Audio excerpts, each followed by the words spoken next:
Okay, live. it says there's already one person watching. I have no idea who it is. My laptop. I used to have this crazy viewer who was always there as soon as I would go live. Every time I would go live, there he was commenting little weird heart emojis and saying weird questions and weird comments and stuff. And he always made me uncomfortable, but I didn't care because he was just a commenter. But he was Yeah. always trying to find a way to talk to me. And I said, I don't mind. I'll talk to anybody, but you have to have a way to talk to me because I'm not giving you my phone number. And he's like, I don't have any social media. I don't want to leave a digital footprint. I'm like, that's not my problem then. But then he got Discord. So we were talking on Discord and he sent me pictures of himself and I said, these look fake. I don't trust that this is really you. And he was like, no, no, it is. And then I reverse image search and I'm like, yeah, this is not you.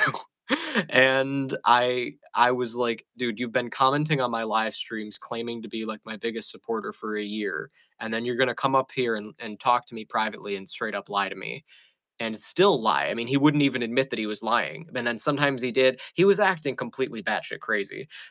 Just like I don't even know how else to put it. But I told him to like just f off, and I was like, I'm done. I don't want you on my live streams anymore. You freaking me out. I've had enough. And then he my last live stream on my other channel. It was about the Golden Rule, I think it was called, and I was almost wrapping it up. I was like reaching the time where I was going to cut it off. And then he jumped in from another channel with a different name and started commenting, you were being so mean to Dave. And I'm like, clearly you are Dave, because literally no one else would defend him. He has no friends. No one knows what he looks like. No one knows his real name. And I know for sure there's at least one other account that's actually him. So it he's got probably like 500 different YouTube accounts. So he took over the whole live stream and it went on for like 2 hours because I just was so curious to see where it was going. He just kept saying interesting shit. And I was like, oh my God, what is happening right now? It was pretty weird and entertaining, but that's the last I heard from him. So normally if I would see one viewer as soon as I go live, it would be him, but not anymore. God damn. Yeah, I haven't had shit like that. I don't do YouTube much.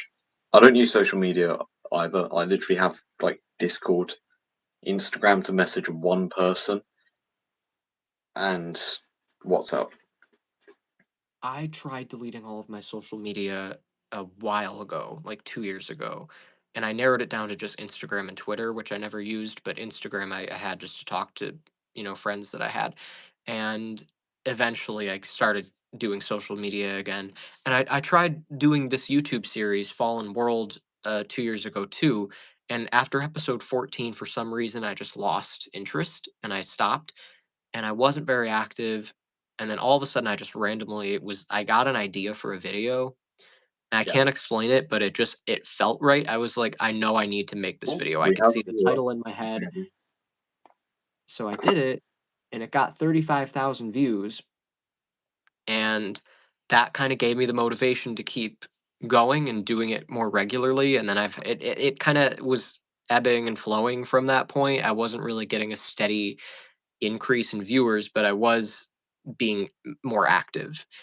And I brought back this show because I realized this is what I'm actually interested in is being more organized on my channel instead of just random live streams. It's part of a series.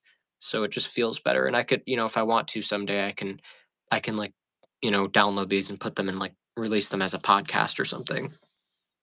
Yeah, that sounds good. We had a viewer then. He's or wherever they are left. It'll be in and out, but We got people another tune in, one. people tune out. 2 episodes ago, episode 16, I was really proud of it, but unfortunately nobody watched it. Yeah. But episode 15 has 2.1 thousand views. I don't know why. It just maybe the title I called it conspiracy theories. But We got 2 people. a lot of people are watching that one. Yeah. So, you never know with my channel. It could be like anywhere from 30 views to 3,000 views. Shall we start the debate? We got 2 people. Sure. Right. Anything. I think I start with Is Gen Z quietly giving up? Quietly giving up. Yeah, Okay. Can you I've elaborate? seen that thing around a lot. Oh, we lost all our viewers. Jesus Christ. I wouldn't pay attention to the number because sometimes YouTube doesn't even tell the truth. Like sometimes it'll say that there's one person YouTube's watching when really lying. there's two people. No. Because I've seen like three people commenting and it says there's one person or zero people, and vice versa. Sometimes it says there's two people watching and no one is commenting, no one's saying anything. Okay. So I can't trust it. Right. So, do you think Gen Z is quietly giving up? I don't I don't know that I would say anybody's. I feel like to generalize an entire generation and say that they're quietly giving up, I feel like some people are and some people aren't. I don't know if I Yeah, could really make a general statement like that. I Agree with agree. agree with it. I agree with your point. So, whilst I would have to agree, yeah, most of Gen Z these days are a bunch of fucking pussies. Um, there are still those people out there who are still chasing their dreams and still becoming what they want to become. So I think a lot of the statistics I've seen used in other places is Gen Z is getting their driving license later in life, they're getting houses later in life, they're getting married later in life, they have less friends and shit. Mm. I think to associate about Gen Z giving up, you can't do that. It's more the world becoming isolated. I think it feel in order to say that someone is like, I don't know, making the most of their life, you kind of first have to establish what anyone is supposed to do in life, if there's like a right or wrong way to live. Yeah. Well, Um, so living the right way, wrong way to live, it's entirely up to you. It's your goals. But at the end of your life, have you done what you wanted to do with it? I think that's a successful life. yeah, that's fair enough. That's a fair definition. Um, I feel like as long as you're not, you know, getting stuck in one place forever, Yeah, because change is inevitable, and I think everything kind of ebbs and flows as we things like come in cycles, and growth and everything that is also kind of cyclical. Like as you come overcome some hardship and you learn a lesson, and then you realize that you kind of backtrack a little bit and you're like, oh, I thought I already learned this. I thought I already overcame this issue, but this time it's slightly different, and maybe you it's not like it's completely pointless the first time it happened. You're learning it in a slightly different way. yeah, So I said that it's like, it's not linear. It's not like it's just constant forward progress, and if you backtrack, that means that you should just give up, and it means that you're failing. It's supposed to backtrack. It's not going to just be continuously forward. It's more like a spiral. It's not a circle where you're just going around and around, and it's not a straight line. It's both. So when someone is just willing to work within that system and accept that it's okay to not always be constantly learning and constantly growing, but to just sometimes have moments of learning the same lesson in a different way, a slightly different way. As long as you're just always willing to show up and do whatever you feel like you're supposed to do, to me that means that you're successful in life. okay. So then back to the Gen Z thing Mm. with, I think, shit, forgot what I was going to say. Um, right,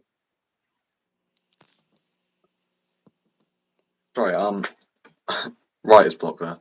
So, yeah, back to the Gen Z thing. So with them quietly giving up, I think they're not really used to that whole like cycle of going back, relearning lessons in life, and it's not continuous progress Mm. because raised by people who didn't grow up in the same environment as you, and this environment is a lot different. Which the environment, fuck's sake, the environment was like, I don't know, 20th century. It was a very different environment back then. You didn't have the internet. You were only competing with your local people. And nowadays, we're competing with people across the world. Masculine men, for example, might be competing with Andrew Tate instead of like the bodybuilder of the town. So there's a much more competition, and Gen Z is not really understanding that.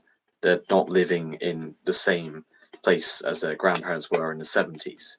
It's a whole different world. Yeah, I mean that is definitely true.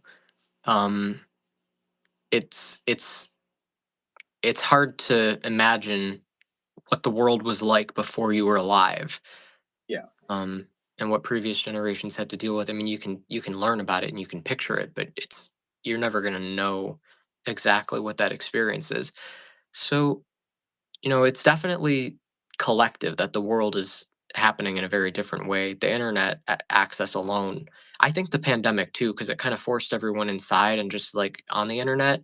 So that really kind of amped it up, and it was already heading in that direction anyway. that was Um, the isolation, I'm sorry, what'd you say? the pandemic. I think that was the push to isolation. Hmm. Yeah. Yeah, that really got everyone on the internet, I think, more so than even before. Oh yeah. Because like, I mean, actually, if you look at a lot of creation of people's accounts, it's all between 2020 and 2022. So that's something to actually back up your point. Like internet accounts, everyone's creating new accounts during 2020 to 2022 because we start accustoming to the way of using the internet to talking to people. Shocker, backfired horrifically, and yeah, Yeah, it's there's good and there's bad to it because the good aspect of it is that people are able to access information that they couldn't get before, which helps to with like misinformation and stuff because you have basically infinite access to information at the palm of your hands. There's really yeah, nothing that you can't find if you search the internet far and wide enough. um, but the bad side is that people are also it's sort of like in the same way that if you leave the door to your house open, it's nice that you could get good people coming in, but anybody can come in. You could find yourself getting murdered in your sleep.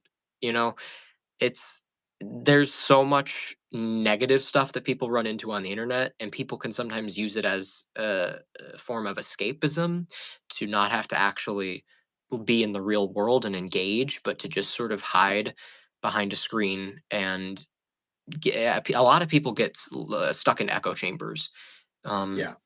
especially on Discord, where I met you. There's a lot of people in that politics server that are just not going anywhere. They just spew ideas at each other, and I see the same people in the groups all the time. I usually don't even bother engaging unless I see something that's like, yeah, I feel like having this argument right now, but it takes energy. Yeah, it does. I mean, the politics discord, unless you're some skinhead communist or a literal fascist, there's no point going on there. You're not going to have a fun time. So, Mm, so I don't just avoid it. But back to the main point of yeah. the internet having positives and negatives. Um, the reason I cut off of all social medias was because of all the negatives of you can, you're just gonna fucking infinitely scroll through social media for like 2 hours, let's say. And whilst you're doing that, you're watching a load of fucking bullshit Mm, that is complete misinformation. And because when you're scrolling, you don't really have much critical thinking, you don't put much thought into it. Oh, yeah, oh, that's cool. Next. So that's one of the problems of the internet that has come to Gen Z is Gen Z reciprocating all the crap they've learned off the internet. yeah, and I saw I don't remember exactly how it was worded, but I saw a video last night where something was put in a way that I was like, if I could just screen record that one part. It was so perfectly put, but I'm gonna try to paraphrase it the best I can.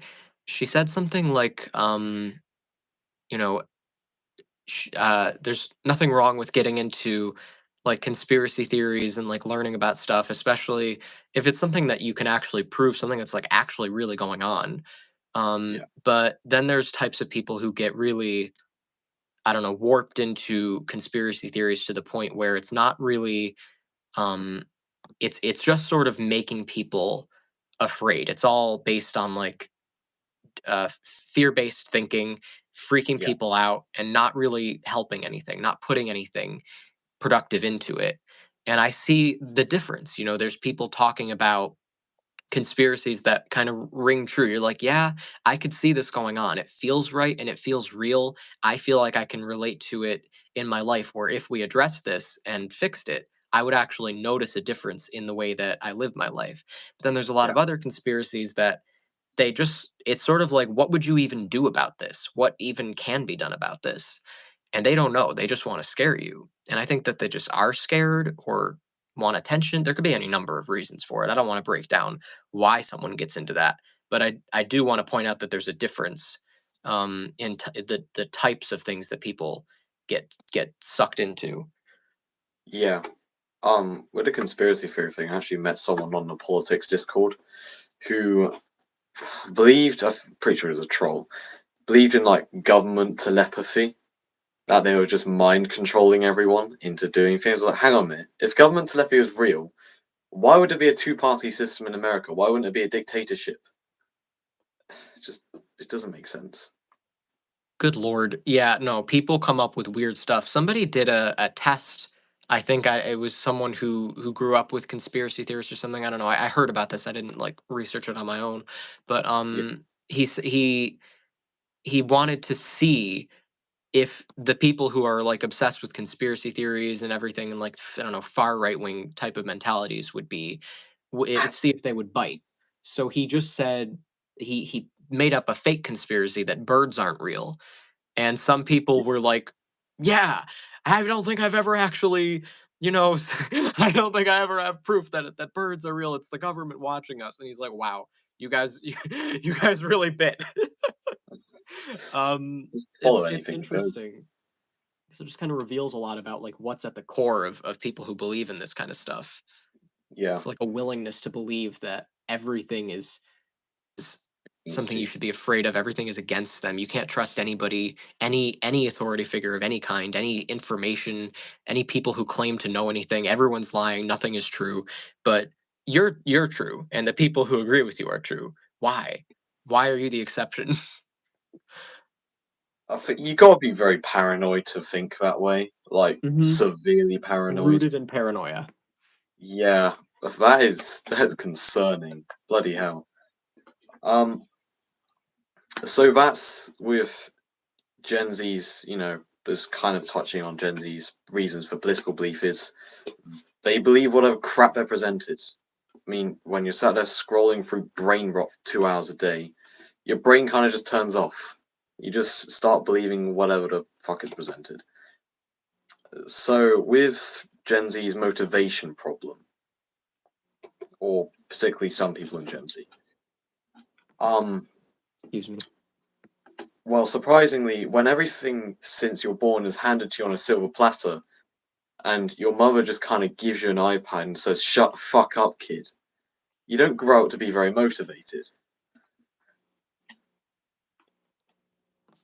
Yeah, I mean, one of the things that you said before we went live, you were talking about people who just say stuff like, "Oh, you're just like xenophobic or transphobic or whatever." People just throw words like that at each other on both sides too. People will just attack each other in a personal way, and it makes me wonder what they think they're accomplishing. They're just being angry at someone and yelling at someone isn't going to fix anything. There's two options. Either you believe that they're capable of changing and learning, in which case you would want to be a little more gentle in your approach, or you Yeah, believe that they're just an asshole and nothing, it doesn't matter what you say to them, in which case, why even bother engaging at all?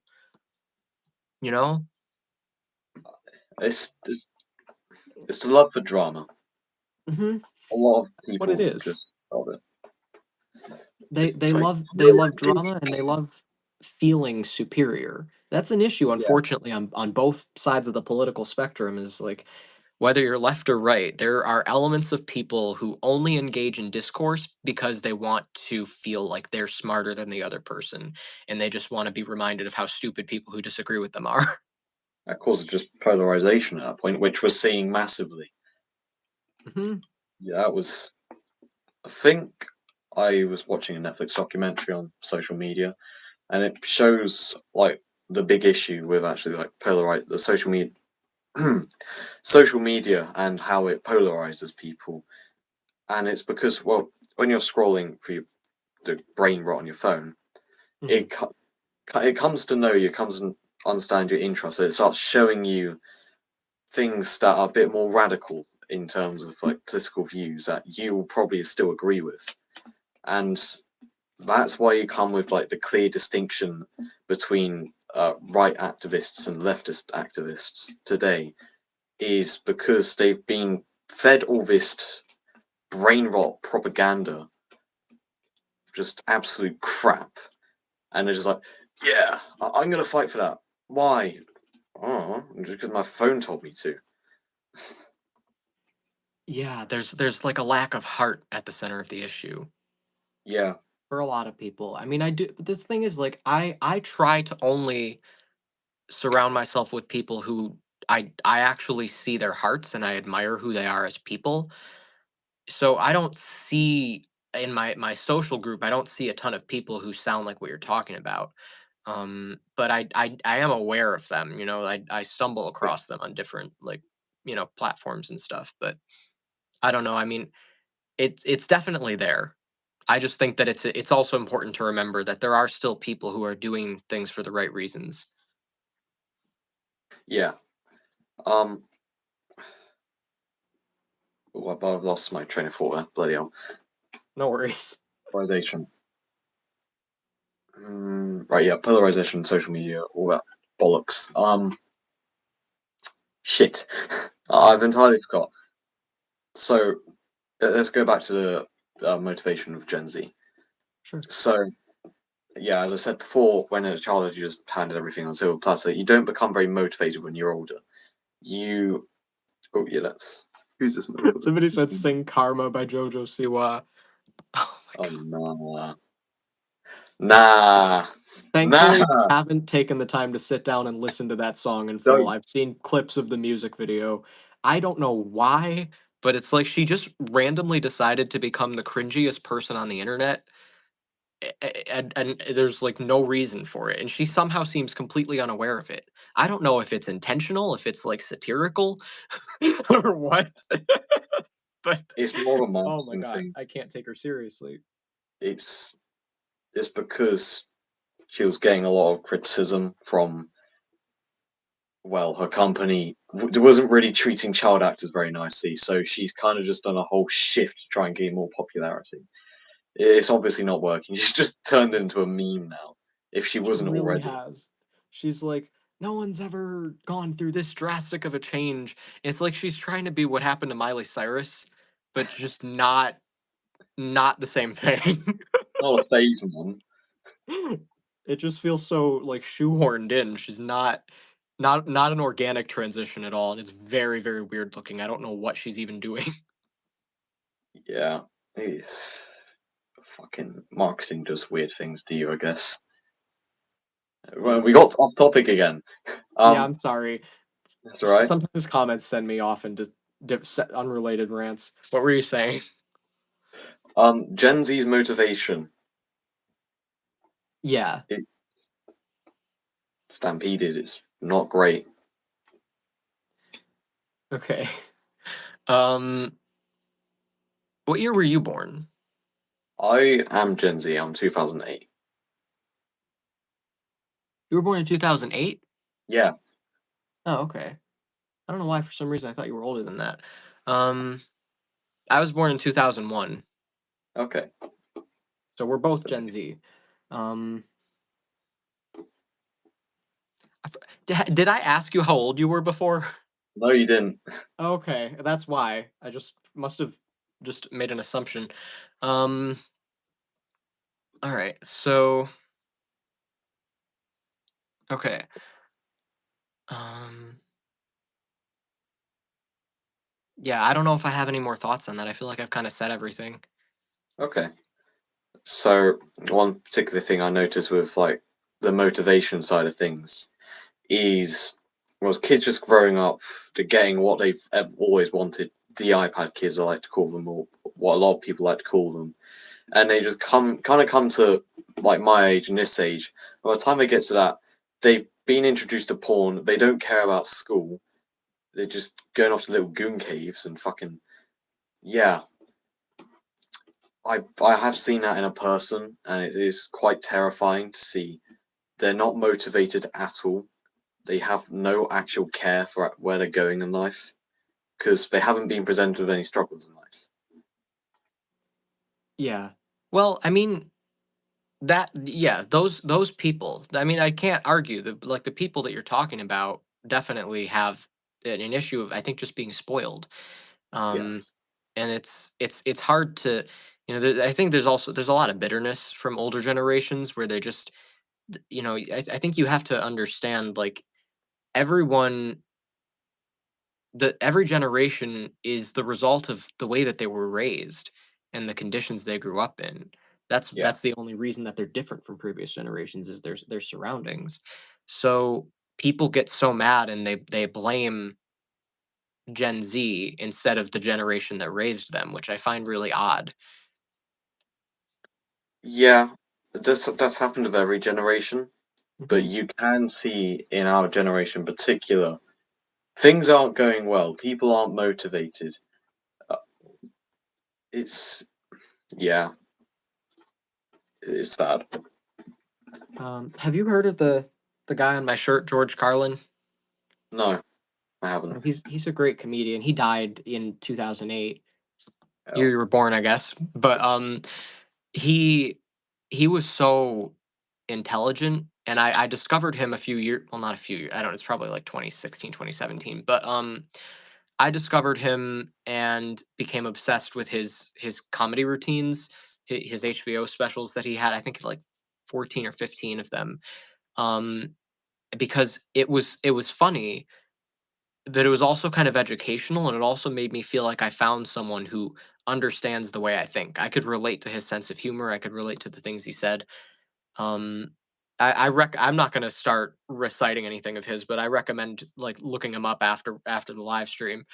Yeah. Um, but there was one thing that he said that I thought was kind of funny. He has a clip from one of his shows called "A List of People Who Ought to Be Killed," and he just went on to list like 20 types of people, and he started with people who like listen to motivation tapes and go to motivation seminars, and he said who needs motivation anyway, and he's like, if if you're motivated enough to go to the store and buy a motivation tape, aren't you motivated enough to do that? So tell the clerk you don't need it. And then he also said, besides, people who are motivated are the ones causing all the trouble: stock swindlers, serial killers, child molesters, Christian conservatives. These people are highly motivated. And he was kind of neutral. He wasn't exactly like far left or far right. I mean, I guess technically, if you depending on what you mean, you could call him left, but it really depends on what you think that means. He was able to attack both sides pretty easily, and I don't think he's really ever said anything that I strongly There's a couple things that it's like I maybe wouldn't have worded it like that, but Yeah. in general, I think that I agree with most of what he said. And that was a pretty funny joke too, the way he just threw in Christian conservatives. Bloody hell. Just a quick slander of religion, though. Mhm. It's funny too because, you know, if you really think about it, people who are motivated really are causing a lot of trouble. All the people in the Yeah. world who are causing the problems clearly are very motivated, regardless of which side you think is doing it, or just like not even sides, but just like the wealthy versus the poor, the people who have the power versus the people that don't. Donald Trump is certainly very motivated. Hmm. He wasn't motivated when he was committing those felons. He's certainly motivated not to get fined and shit for them. Yeah. Donald Trump is an enigma to me. I don't understand him at all, and I don't understand his supporters. Everything about that is just a complete mystery to me.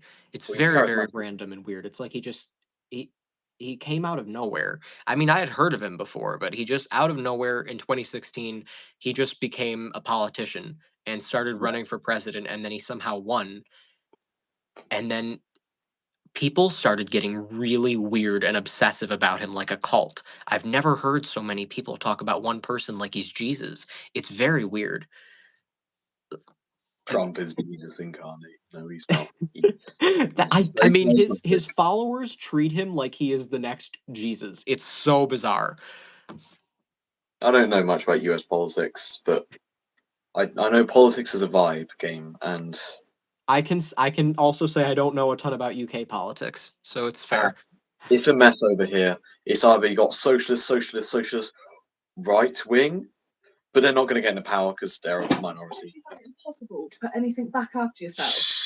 I don't care. Milk was left out of the fridge for the last 2 odd hours. Okay, Do you want me to kick something at you? I'm sorry.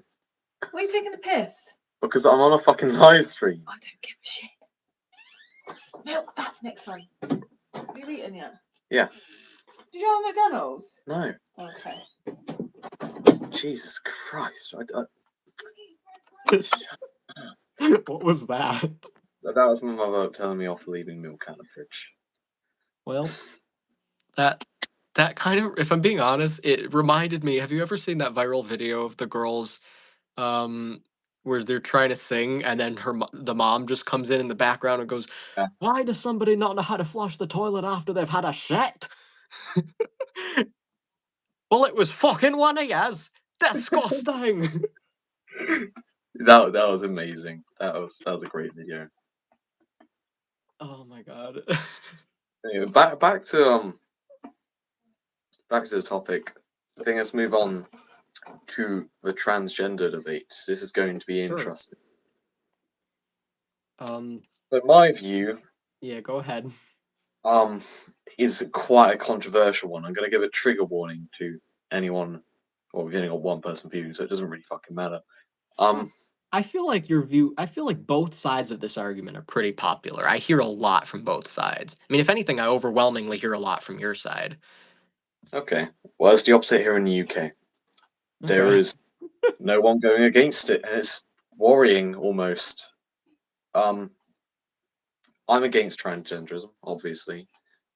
I believe there's only two genders, and if you want to try and get your dick chopped off, go see a therapist. Don't get it chopped off. Okay, is that it? That's basically a summary of my view, yeah. Okay, I'll try to give a quick summary too. I mean, the best way that I view it, I just feel like if you, I mean, I'll put it the way my aunt the other day. The topic came up when I was talking to her a couple days ago, and she said something like, if I woke up one day and I was still me, just the same person that I've always been, but I woke Mhm. up one day and looked down and I saw a hairy man's body instead of my body, I would feel really uncomfortable and I would feel like I was, trapped in someone else's body and like I would try to figure out a way to look the way that I feel on the inside. Yeah. I would feel like shit, now I look like a man, but I'm still me.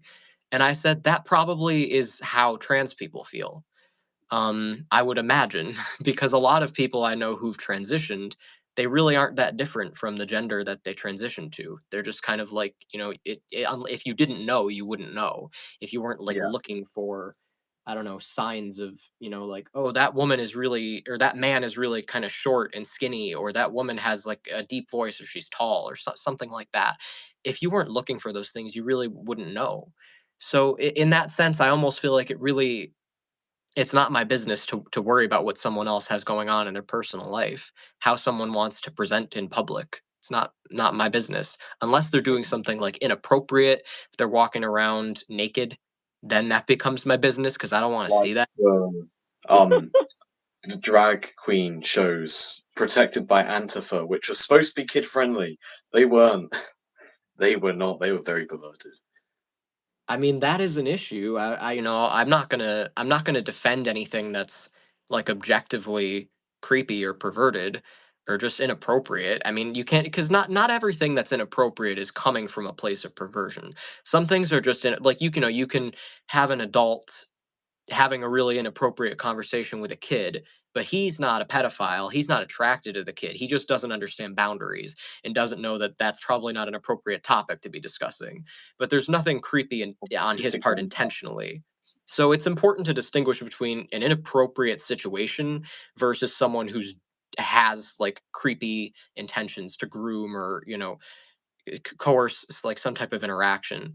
I don't know. I mean, you'd have to give me a specific example in order for me to categorize it in my mind. But even then, I would never draw the conclusion that all.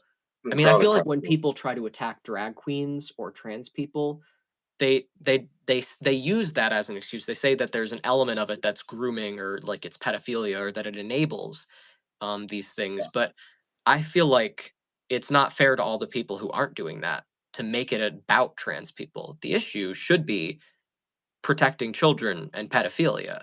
And that doesn't need to be about anything other than that specifically, if that makes sense.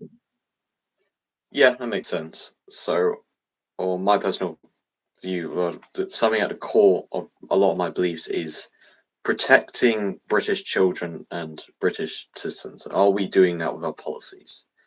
I Yeah. think with the That's fair. especially the Equalities Act of 2012, which basically means I can't really, I might get arrested if I say something wrong on this topic. So that's Jesus. interesting. We don't have a freedom of speech. Yeah.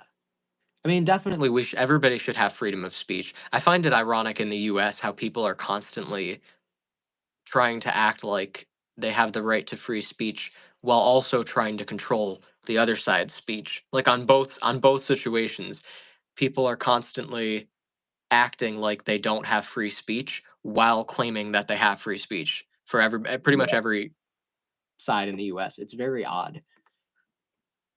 What the fuck he did? Oh, sorry. I saw something interesting there.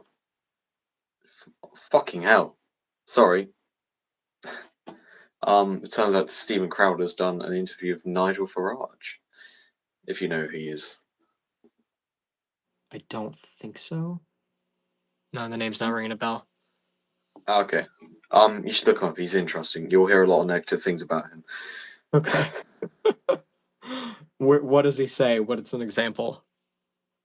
He leads the Reform Party of the UK, which is a moderate white party, which has been deemed far right a lot.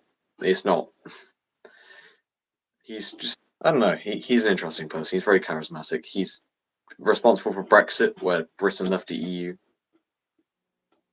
Just a whole separate topic. Anyway, transgenderism. Transgenderism. Fucking Chinese now. Right. So the freedom of speech thing. Yeah. You said a lot of people kind of use it as like, oh, I have freedom of speech, but you don't. That's what's happened in the UK essentially with the left wing. So this isn't even on topic. I don't care. I have interesting examples of this. So in London, the Gaza protesters decided to protest on Remembrance Day during the hour, and they committed a lot of crimes. They climbed over war memorials. They threw paint everywhere. It was horrific. No one got arrested. However, someone on the right wing who made stickers saying Brits will be a minority in 2055 in Britain, in their own country, stuff like that. He got on stickers. He got arrested and put in prison. He got put in prison for making a sticker? Yeah, he got put in prison for making a sticker, which was apparently hate against immigrants and far right. Is that?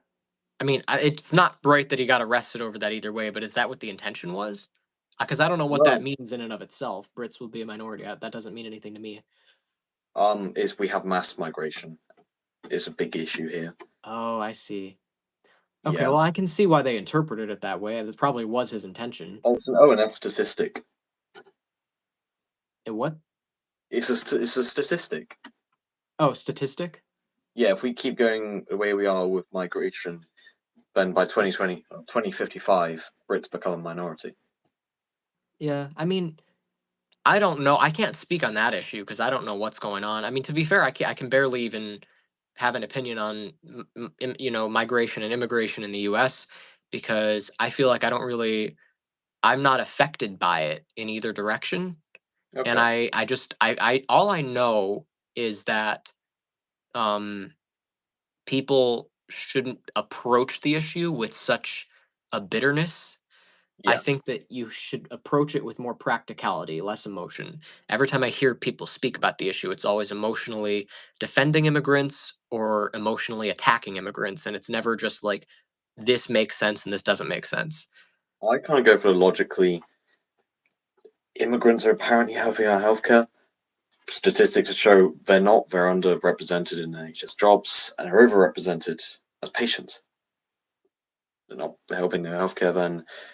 And that's a whole different tangent. We're not having an immigration debate. Yeah. Um, Jesus Christ, we went really far off topic then. Oh yeah, that happens. I'm sorry. It's partially my fault because I do that all the time.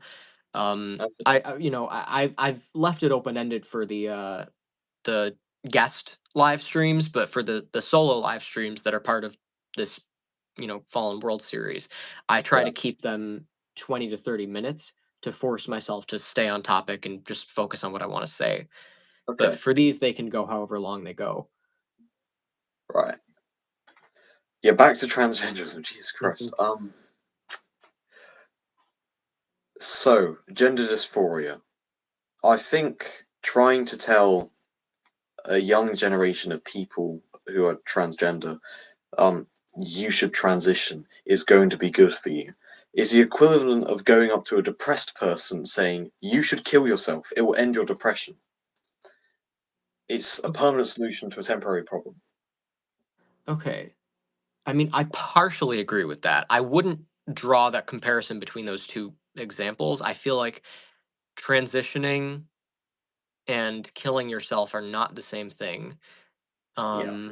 for a couple of reasons. The main one is that, um, you know, it it can be undone. Detransitioning is possible, Very difficult. which the same is not true for suicide. But you know, I do get what you're saying, and I don't think that we should be promoting it in the way that it's being promoted. I think that it should be allowed, but not like encouraged in the sense that if you have gender dysphoria, then you should transition. But at the same time, you know, if an adult who's like over the age of 18 or whatever age you think makes you an adult, Yeah. um,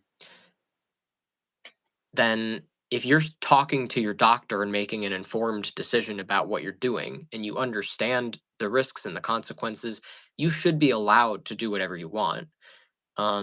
In that same sense, I mean, I would never encourage anyone to commit suicide. I know this might be controversial to say, but I don't feel like we should ever be physically restraining or preventing people from doing it if they because that imagine how that would feel if you hate your life so much that you want to die. Often Yeah. that comes from a place of feeling like you have no way out and that's the only way out that you can see. And for someone to physically prevent you from doing it, it's like now you don't even have that. You're just going to feel even worse then. That's like a horrible feeling.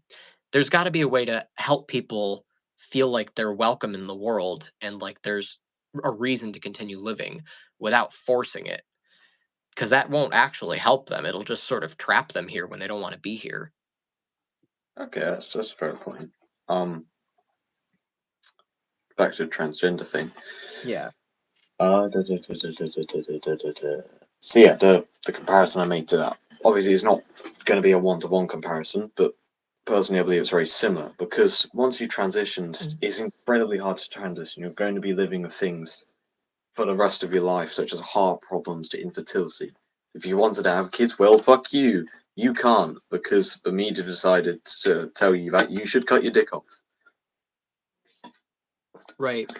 And that's why I do agree like it shouldn't be so political. You know, it really should just be you make an informed decision as an adult and you fully understand what you're doing. Like you understand that it does come with those risks and that if you change your mind, there's some things that are never going to be changed.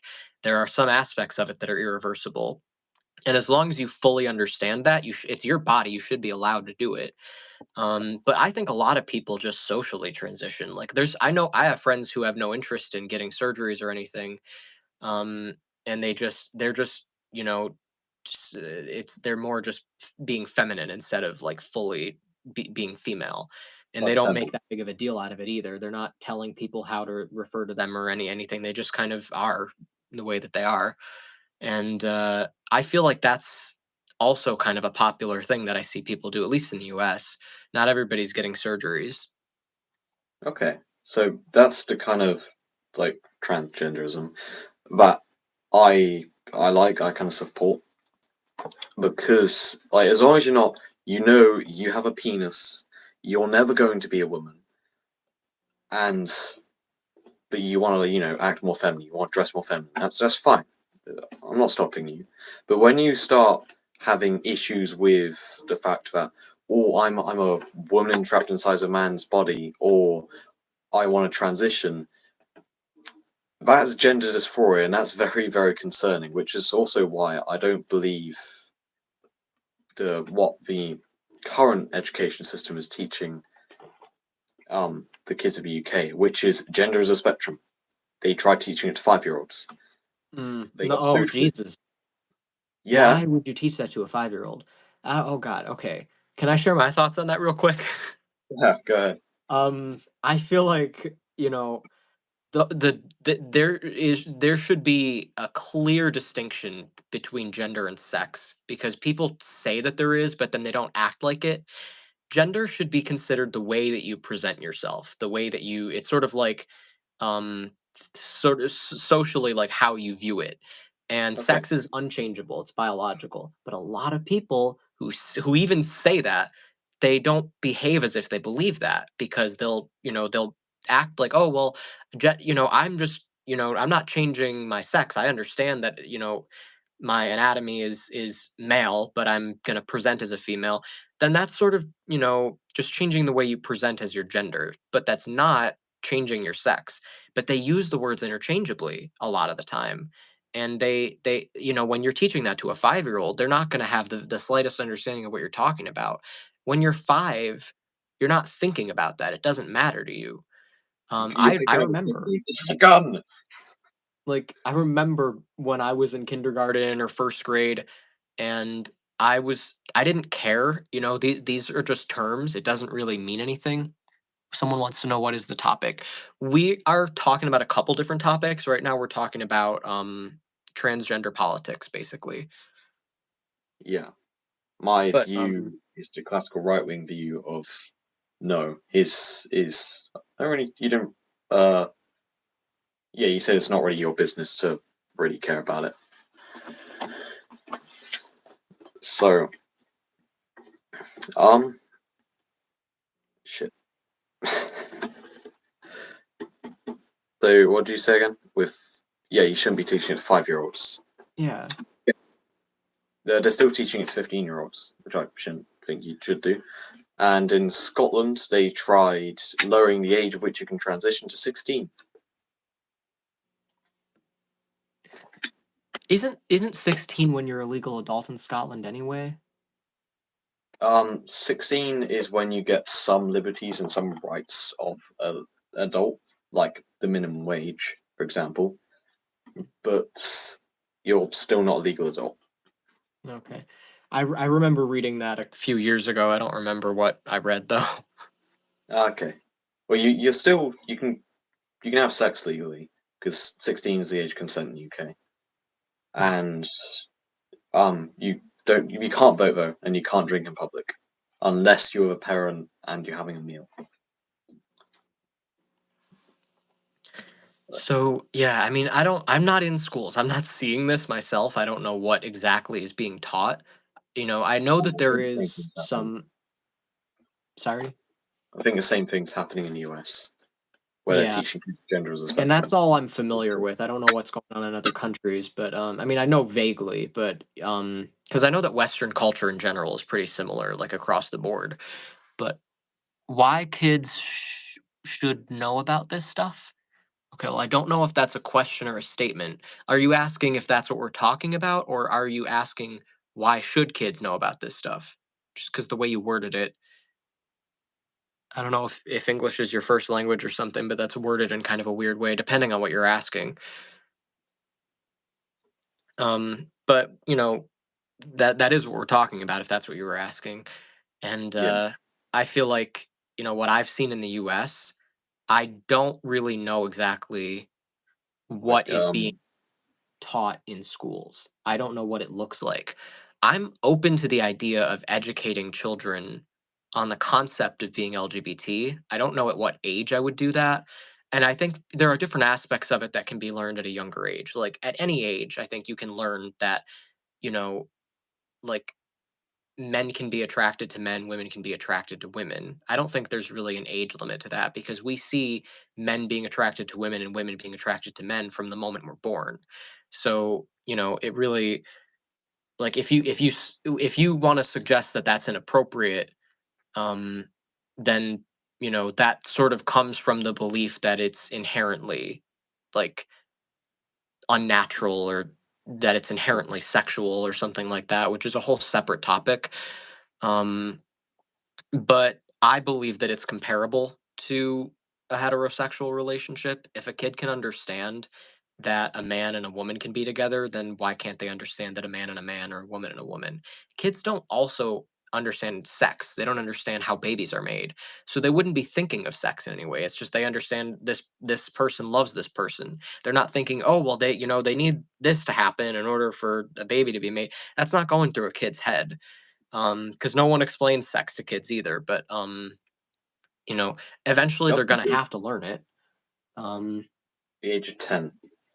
I don't know that I have an age in mind. I don't care. It's whatever age they would need. I mean, they certainly would have to know before they're gonna start going through puberty and like actually Mhm. having feelings because they're gonna need to understand what's going on. I think with the whole LGBT, whatever the whole strain of bollocks at the bottom of it is, should be taught by parents and not by the education system.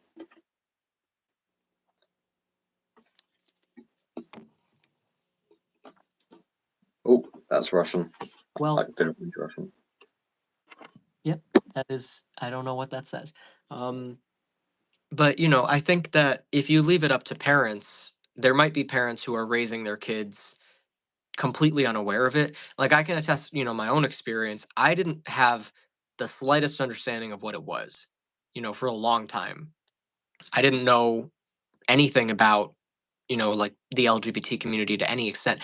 I don't think I even learned the term LGBT until like 2016. I remember watching a video and this kid said it and I was like, "What is LGBT? What is the LGBT community?" I didn't know what that meant, Yeah. and I was so confused. I thought it was like an actual community or something. I didn't know what the letters. I didn't know anything. I had like no education on this, and I know that I had heard. You know how there's a lot of words that you learn, and then all of a sudden you start hearing them everywhere and then you Yeah. realize that you had been hearing it for a long time and you just didn't even realize. Like you'll watch a movie that you saw before you learned the word and you're like, that word was in this movie but I didn't even catch it. Like the Israel Palestine conflict is a good example of this. I didn't know anything about that before it became a thing like 7 months ago or whatever. But I saw a clip from a TV show that I know I watched years ago where they actually talked about it, and I was like, "I do not remember this scene, but I know I must have watched it." And it's just so interesting. So that's kinda like that with I know I've seen things that talked about, like, the word gay and to some extent. I know I've heard it, but I did not understand what I was hearing, Yeah. So I think that I wish that I would have learned about it sooner. It would have helped me understand a lot of things better, um, and I can only speak for myself, but what flag is this? That's the LGBT flag. Why are you asking? Yeah. Um. Anyway, Also, I I feel like if you just no, I'm leave not Ed Sheeran. I parents, do have a guitar though. they might not ever teach you anything, and you might go into the world ignorant of the fact that it's even a thing. I think at the very least you should explain that it is a thing. You don't have to say you should be gay you know, but you can just say there are gay people. Yeah, I personally think the education system should leave it at that. There are gay people. These people exist. That's all we're going to talk about today, kids. It's just that. That's that. Um. Yeah, I mean, I don't know, but even that, I just feel like that just creates this sense of other, you know. And when you think of people as, because that was one of the issues I had was for a while I had that understanding of it, and it made it so hard for me to even consider that I could be part of that because I was like, well, it's those people, you know. It was so they were so alienated from the rest of the world. It was like, oh, it's, you know, it just seemed like such a taboo word and everything. It really just it made it a lot harder for me to come to terms with myself. Okay. But Um.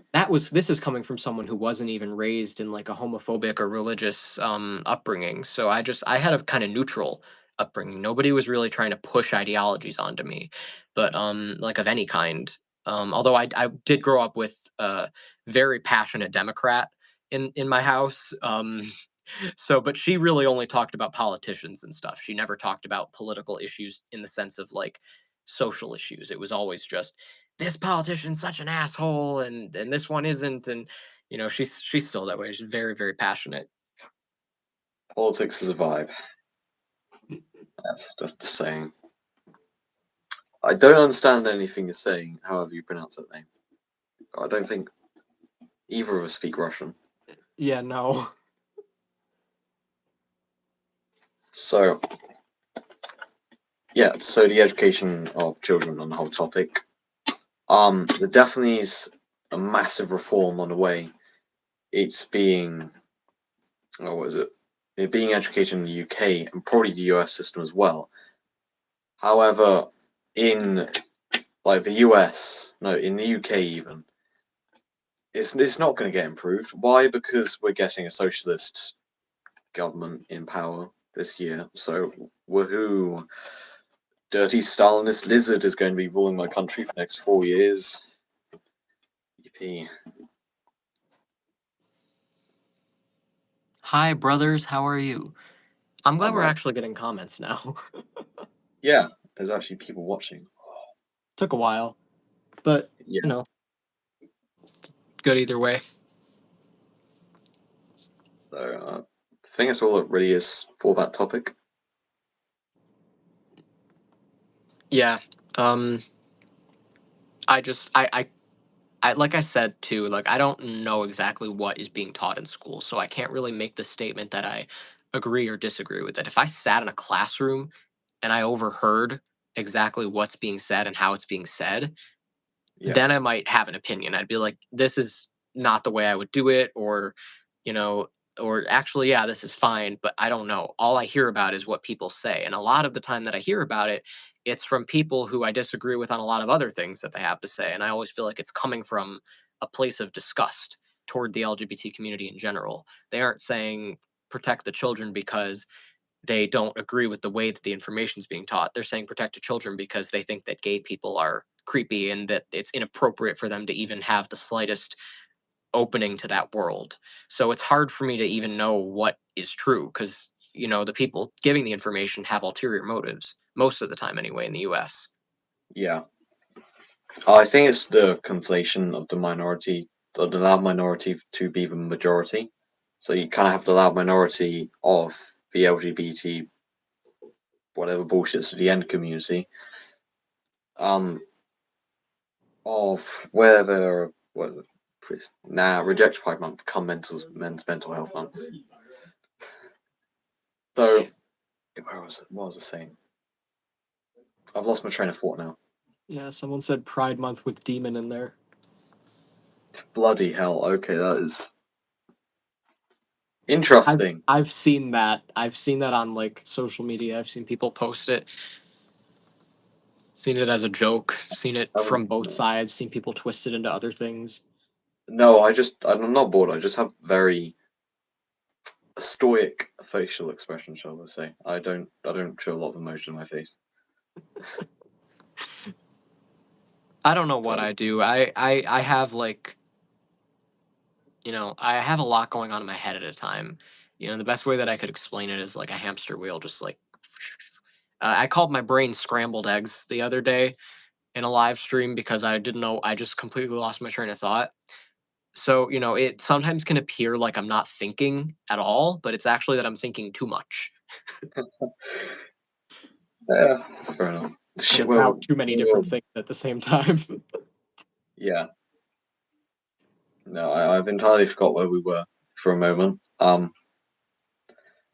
I don't think it matters. I think that I kind of said what I wanted to say. If you said what you wanted to say, we can just talk about whatever you feel like talking about. Okay. So what are your political views? I'm assuming you're on the left. I don't know if I would label myself. I mean, I think my understanding of what the left means, I would say generally I do feel like that represents how I feel about a lot of issues, but I don't like throwing myself into a group because Yeah. I believe everyone should be able to separate themselves from groups and just see themselves as individuals and listen to people as individuals too.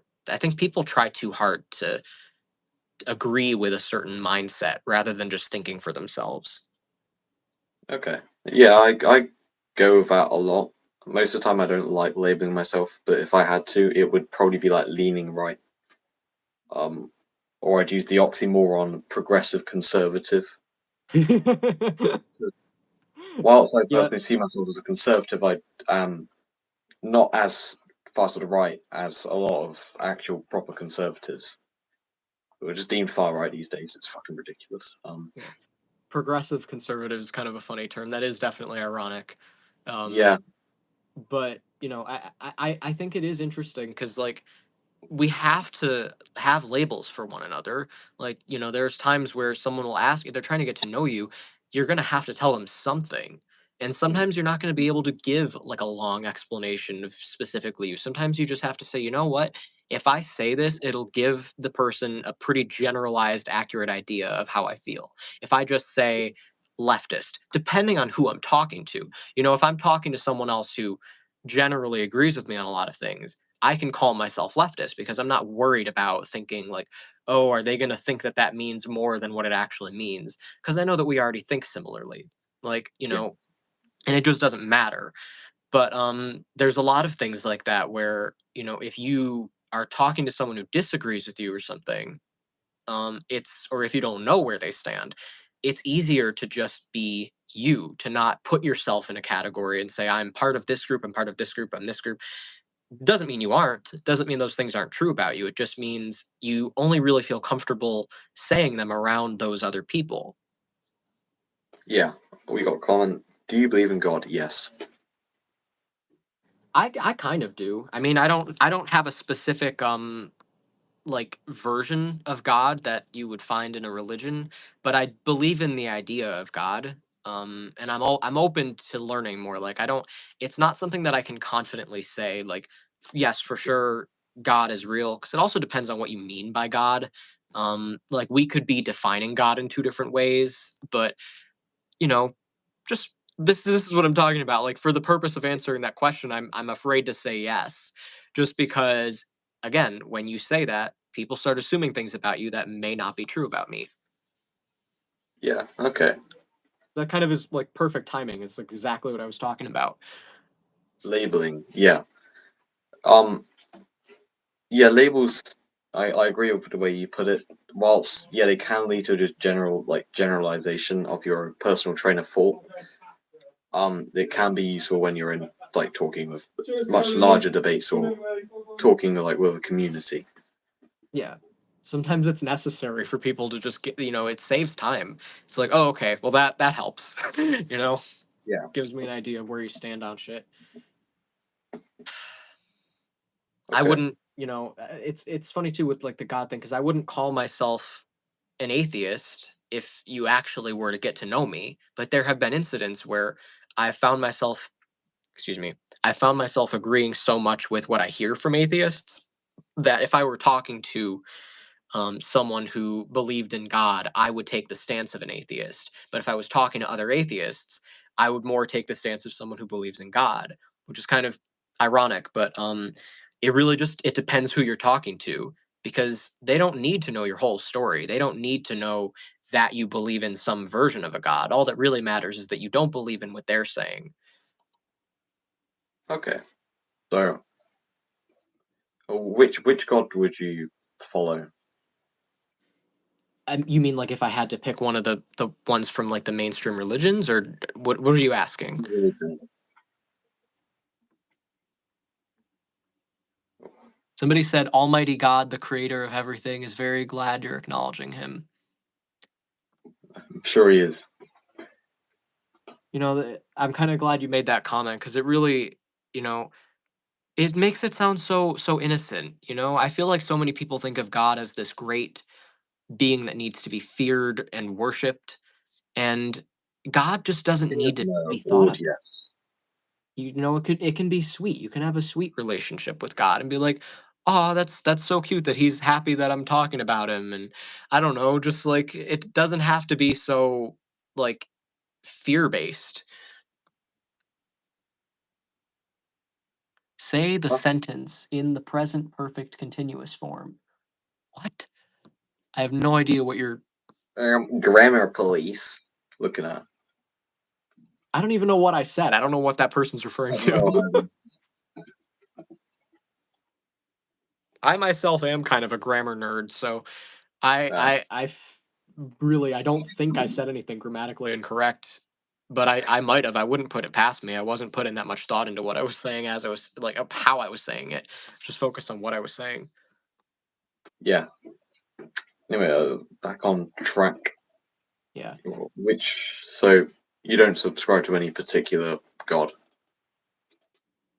Not one that's like from a specific religion. Okay. So it's just a belief of some higher deity.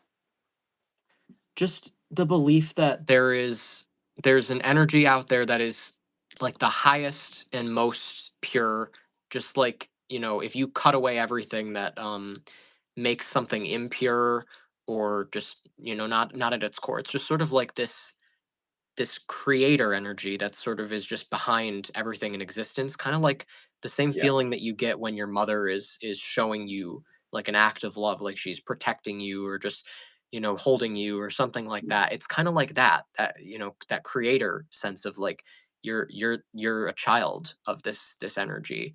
And I could think of it as God. I could think of it, I can anthropomorphize it in any way I want to. But that's how I view it. And I think of it as more of a, you know, less of a specific character. When I hear about gods from different religions, it almost feels like I'm reading about a character from a book rather than some immortal infinite being. Okay. Who are you looking at? My mother.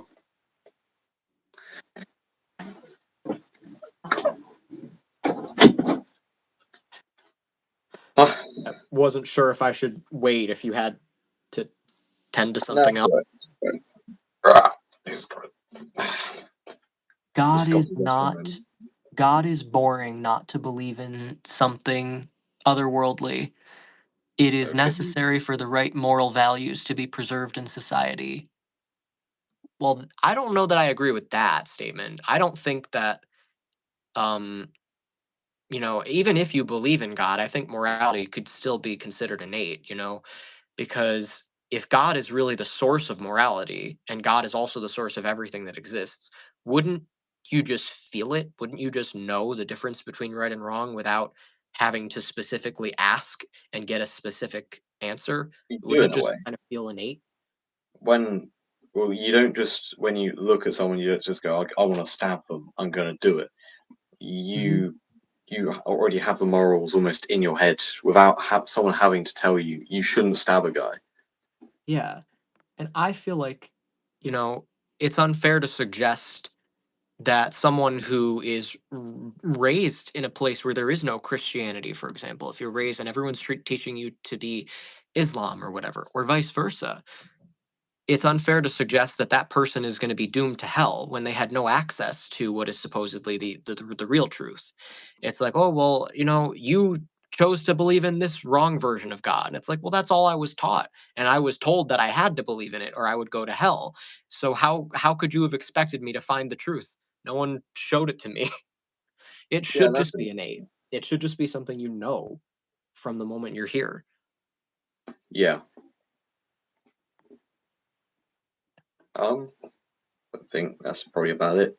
God is the ultimate is should God the ultimate is should be on should be the one feared, loved, respected, worshipped. That was not an English sentence, dude. I tried so hard to read that, and there's words that shouldn't have been there, and lack of commas and shit. Um, Sometimes I feel like I'm having a stroke when I try to read this shit. Um, it's just a funny random comment. One time, my mom thought she was having a stroke because she was cold and she was sitting in a room and she was gonna go downstairs and grab some blankets. And she stood Yeah. up and she was gonna say, I don't know, something like, I gotta go get some blankets. But what came out of her mouth was, I need snakes. And then she was like, where the hell did that come from? Yeah. It appears the stream has been populated by theists. Mm. Um, That one YouTube, not YouTube, that one commenter that I mentioned at the beginning who used to be in all my live streams, he would always make random comments like, yeah. God is real. We love Trump. And he was also constantly trying to flirt with me and it was very, very weird. I don't know how to explain this person. I don't know who he is. Can't trust anything he's told me. He said he was 26. That could be a lie. Like, I have absolutely no proof of anything he's told me. Nothing can be verified. And yet I'm the bad guy for not believing him, even though I proved that the pictures he sent me were not him. It was so weird. Yeah. He's completely nuts. Have you seen the TV show on Netflix, Baby Reindeer? I'm beginning to watch it, yeah. Oh my god. This guy is comparable to Martha from the show. Well, hopefully you shouldn't have to make that comparison, but He is nuts. what are the difference between faking you're a lawyer and stalking someone and just being weird on the internet?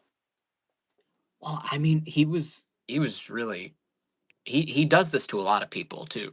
Like, he constantly comments on other people's live streams and then tells them about each other. It's very strange. I don't understand. He must just be some person who has like no life, just is chronically online. I don't know why he's so afraid to share what he looks like. And then, or why he feels, he could just be honest and say he doesn't want to show what he looks like, but he'll lie. Like, that's even weirder. Just say you don't want to show your face, dude. Don't send me pictures that you found online and try to convince me it's you. And then I gave him an opportunity. I said, listen to me, if you're lying, now is your chance to tell me. But if I find out later that you're lying, we're going to have a problem. And that's Yeah. exactly what happened. It only took a day, you know? It's not difficult. So on a Discord server I was on, there was this like face reveal chat, and Mhm. people were people were putting fake photos on there they got from the internet, and someone went and reverse searched them, all of them, and said, you're fake, and you're fake. Why are you faking it? Like The on the chat. weirdest thing That is was that quite these funny. people will never admit it either. Like, unless they're like actively, intentionally trolls and they like to, there's an element of, haha, I was lying. You know, there's Yeah, people like that who, to some level, are normal. It's just sort of like a kid being stupid. It's, comparable to that. But then there's people who are genuinely catfishes to the sense that they're like, you don't, there's a mental illness at work. And those people will never admit the truth. Even if you show them proof, they'll be like, we just look really similar. I look just like that guy, and it's like, it's the same picture, dude. What are you talking about? pixel to pixel. It's wild. And that's what I find interesting too. Like, I've always been fascinated by the depths that people can sink to with bad mental health, and the things that they find themselves doing. I had one guy who was obsessed with me for some reason after meeting me, and we talked for like an hour and didn't even say anything. It was just like a weird video call where I was just like hanging out, and he was just there. and he was being very strange, and I didn't know what to think of him. But then he just kept saying inappropriate shit with me, and eventually I was like, and I never do this. I'm very like lenient about stuff like that. But I was like, you know what? I got to be honest. You've made me uncomfortable. I I I can't do this anymore. And he goes, okay, well, can we at least still be friends? And I'm like, no, I'm sorry. And the next day, texted me, hey, bestie. So I left him on red. And then he said it again on a different platform. Good afternoon, bestie. And I was like, oh, good Lord, what's happening? And then he said it again back on the other platform 2 more times that day. And it was like every day for like a week. And then it slowly stopped. And then every couple weeks he would do it. And then eventually just completely stopped. But it could still happen again. And I was like, I haven't spoken to him since I said, no, we can't be friends. That's the last thing I said to him. I feel like I did my part. I was clear. I wasn't ambiguous about it. If he still thinks that I'm his bestie, that's completely on his end. It's very, very strange. I've never seen someone that delusional or desperate, or I don't even know what that is. Just That's a bit ill. Mentally ill. Extra special. Bye. Oh, goodbye. Yeah, so that's probably about it. Um, yeah. That was my boyfriend. He's going to pick up his car because he had to get his brakes fixed. Okay. I thought that he had already left because he came down a couple minutes ago and said he was leaving, but apparently he's been here still this whole time. Well, Oh, good Lord! More Russian comments Russian. and Trump or Trump or Biden, neither. They're both shit. Yeah, unfortunately, I can't honestly say that I support either of them, but one thing that I can confidently say is that I wouldn't be caught dead voting for Donald Trump. I wouldn't. I'm not American, but Jesus Christ. I mean, he'd probably run the country better. I mean, this person's Russian, so of course. I mean, despite the fact that they have literally no democracy. Imagine having no democracy. It can't be me. No. Jesus. Oh my God. It fascinates me when I think about the fact that there are some places in the world that do things so backwards, but at the same time, whoa, I just went into a weird existential thing that I didn't even mean to. My brain is melting right now. It just made me realize it's no different than thinking about a different time. If you're looking back in the past and thinking about the way that we used to do things, how is that any different than looking at a different location in the world and thinking about the way they still do things? If you aren't there either way, you're not in the past and you're not at that location, then it's kind of the same thing. And the reason that made my brain melt is because I was like realizing how similar space and time are. The hell? um, Just split your brain in two and thought about two yeah, different I things. was like, whoa, was not ready for that thought. Vote for Putin and it will be okay. Dude, I don't live in Russia. That's not an option for me. Well, as long as he doesn't threaten my country, I don't really care. Yeah. I mean, there's no, well, what can I do about it either way? Beyond voting, like, what am I supposed to do? Just work my Go way up now. into a position of power overnight? Like, I can't just make things happen. I don't have that much influence, at least where I am at this point in my life. Yeah. And I can't force myself into a position of power anyway. That's a gradual thing. So there's only so much I can do anyway. I'm not It's I'm usually not like going to worry myself over things I can't control. Yeah. I have things to do. It's been interesting. Sure. Yeah. All right. Well, I guess have a good day. It was nice having this conversation. Yeah, and you. I eat dog. You probably shouldn't do that. What the hell? I might stay on for a couple minutes after you leave just to do like, I don't know, share my thoughts. Okay. Right. Goodbye. All right. See ya. I eat door frames. Oh, good. It made me full screen. Now I can see myself. Unfortunately, still vertical, but full screen at least. God. So how's everybody doing?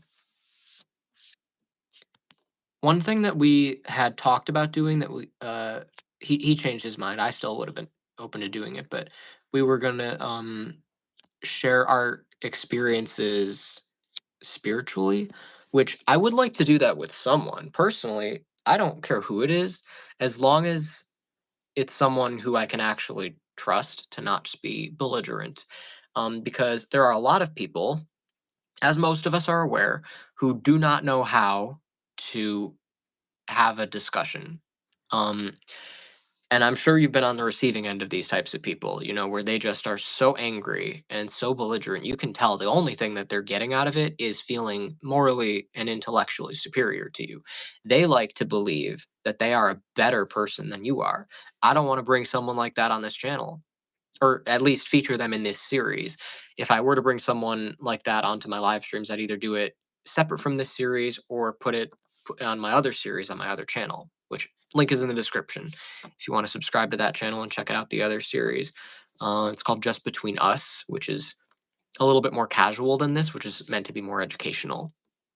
But as I was saying, what we were going to do was we were just going to share our own experiences in spirituality. So that would sort of be like, instead of saying God is real because it says so in the Bible, or God isn't real because there's no evidence of God, or whatever it is, you're actually explaining your personal journey and story and how you came to these conclusions, rather than starting with the conclusion and saying, well, I believe in it because of this, this, and this. You're saying, I started as a baby. I didn't know anything. I just got here. Here are the experiences I had that led me to believe what I currently believe. That is a much better way to go about it. And you can't really get mad at someone for that because they're just telling you their personal experience. Now, maybe you disagree with the conclusions that they drew from the experiences they had, but at least you know what the experiences were now. And you can at least sympathize with them a little bit and say, you know what? Maybe if I experienced that exact same thing, maybe I would have drawn a very similar conclusion.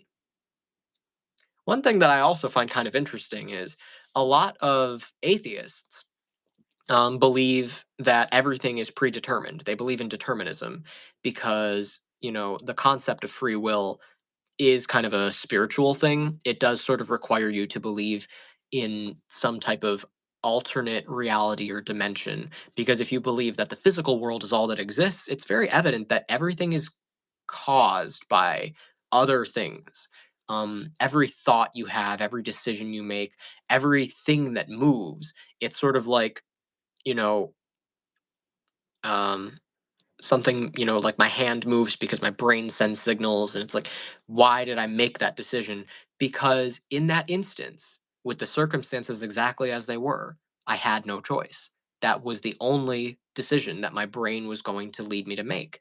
And it doesn't mean that everyone can predict what you're going to do. It doesn't mean that there's a higher being always that knows what you're going to do. It just means that what you're going to do is the only thing that you ever were going to do, the only thing that you could do. And I understand that. In theory, to a degree I believe that too, but I don't fully believe it. It's a little hard to explain. I don't really think it's that big of a deal either. um but I get that. So, but if that's what you believe, then wouldn't that suggest that if you actually were that person in the same circumstances, that you would be religious too? Aren't you almost suggesting that the only reason you're an atheist is because of the circumstances that were out of your control? Um, so you can't really judge people for being religious if that's what you believe. But, I believe to an extent in free will. I don't believe it's as black and white as it's made out to be. It's a little bit grayer than that, in my opinion. I don't think it's like, oh, everybody is just doing the cosmic design. They're just going in the only way that they ever could. And I also don't believe everyone just does whatever they want and it's completely up to us what happens next. We have control over the future and destiny, and it's just because free will. Like, it's, in my opinion, it's a little bit of both. Um, as one smart person said, we relax on chill, drink beer and velvet draughts or drafts. Does that say drafts? Is that the British spelling of draft? Or whatever country it's spelled with a GH?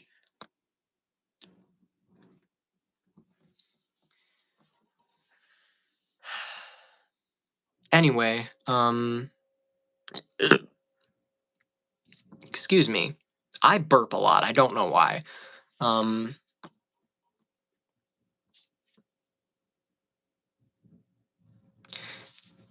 I lost my train of thought. Happens a lot. I don't even know if anybody's tuned in, but I don't care. I just want to finish what I was saying because I'm enjoying being live and talking right now. So, um, it God, free will. That's what I was talking about. Um, so if you believe in free will, then I can understand, judging people for making wrong decisions. But it's funny because, atheists act like people are so stupid, but it's like, well, can you really act like that's their fault if you believe everything is happening in the only way that it could happen? But, that's kind of beside the point. I don't really think it matters, what people think about each other, because that's just like an opinion, just a random person's opinion of another person. But it does speak to how we engage in arguments and discourse and how we handle these types of debates and discussions with one another. Um, and I think that it should be done with a little bit more respect. And I think that compassion comes from hearing that other person's experience. So, like I said, it isn't black and white. Hearing their experience isn't going to mean that you completely understand their decision and you can say, I would have done the same thing. No, you wouldn't have because you're not them. Even if you had been born there, you're still you. This requires belief in the existence of a soul, the existence that the idea that we are more than just our bodies and our DNA. If you can't say if I was that person because you aren't that person. You just aren't. So you still would have been you even if you were born in their circumstances, in their body even, because you are not your body. And that's my belief. That's you don't have to believe that, but that's I'm just explaining what I think. Um so, you know, you still could have made a different decision, but you will grow a greater compassion for them and understanding that even though you might have made a different decision, drew different conclusions from those things, you still can understand how they ended up where they are and try to meet them where they are and say, I get how you ended up here, and it's completely understandable. But here are the conclusions that I would have drawn if I had had those exact experiences. And they can say, huh, that's interesting. I never would have thought about it that way. Or I did think about it that way and I ruled it out. And then you can ask them, how did you rule it out? What makes you so certain? And that's how a discussion about this kind of topic is supposed to go. It's not supposed to be so emotional and calling each other stupid. So that's just not productive. Velvet Traction is such a cool boots with snakes like a meme from Russia. That sounds like some shit that I would have made up. I just say random sentences sometimes, like, worm backs are the real claps of tower helpfulness, inching slowly every day to the corner of the box. Means nothing. And I don't know. Velvet Traction is such a cool boots with snakes, like a meme from Russia. Such a cool boots with snakes. I guess I can't be mad that you're actually speaking English now. Even though I can't understand what you're saying, it's better than something that I can't even read at all. Um, but it is definitely better because it actually made me laugh. Um, but what was I gonna say? I'm blanking. I feel like it was about something like that. Oh yeah, my mom one time she was drunk and she was looking at vinyls where there was like it was a Rolling Stones record and they were her dad's um and she she was like, why does my dad have boobs? Because there were boobs on the back of the record, and she was like, "Yeah, my dad has all these old vinyls in the basement, and they're covered in velvet mold." And I don't know what that means or why she said it like that, but I was recording her, and I was just dying laughing. Sometimes I play that, and it's just really funny. Velvet mold. What is velvet mold? She didn't even know. I showed her, and she didn't remember saying that, so it was funny. But then because she was talking about boobs, I was like, she had a cup in her hand, and I said, "I'm scared you're gonna spill that on me." And she goes, "What, boobs? Boobs don't spill on people, you idiot." She's she's never drunk. I mean, she stopped drinking for like, I don't know, 6 years after that, if not more. Um, because of that, actually, because I took a video and showed her what she looked like, and she was like, "Okay." And that was honestly my first and only time really seeing her that drunk. But in recent in like the last I don't know, 8 or 9 months, there've been a couple times where she had a little bit of wine, and that's really all it takes for her. And I've got some more funny things to come out of her mouth. I'm not I'm not instigating this. It's just happening. She just says shit. She was hanging out in my room. We were playing a video game with my boyfriend because it was a game that we used to play when I was a kid, and she just was feeling nostalgic and wanted to do it. And I was like, "All right, well, I'm not moving the console downstairs, so just you're gonna have to come and do it in my room." And she threw her socks over to the corner of the room. And a couple minutes later, she was like, "Where are my socks?" And I'm like, "They're by my door where you threw them." And she's like, "But I don't even have my guitar." And I was like, "What?" What does that mean? The hell does that have anything to do with what we're talking about? It was funny. But also one of the things that I don't like about alcohol is that whenever I'm with someone who's drinking, I feel like I'm alone. It's like they go somewhere else. They're not there. Even if they haven't blacked out, even if they're conscious and lucid, something about them is just off. It's like they've forfeited a little bit of their personal responsibility. I think we all have a responsibility when we're in public and social situations to carry our own weight, and just in general in life to carry our own weight.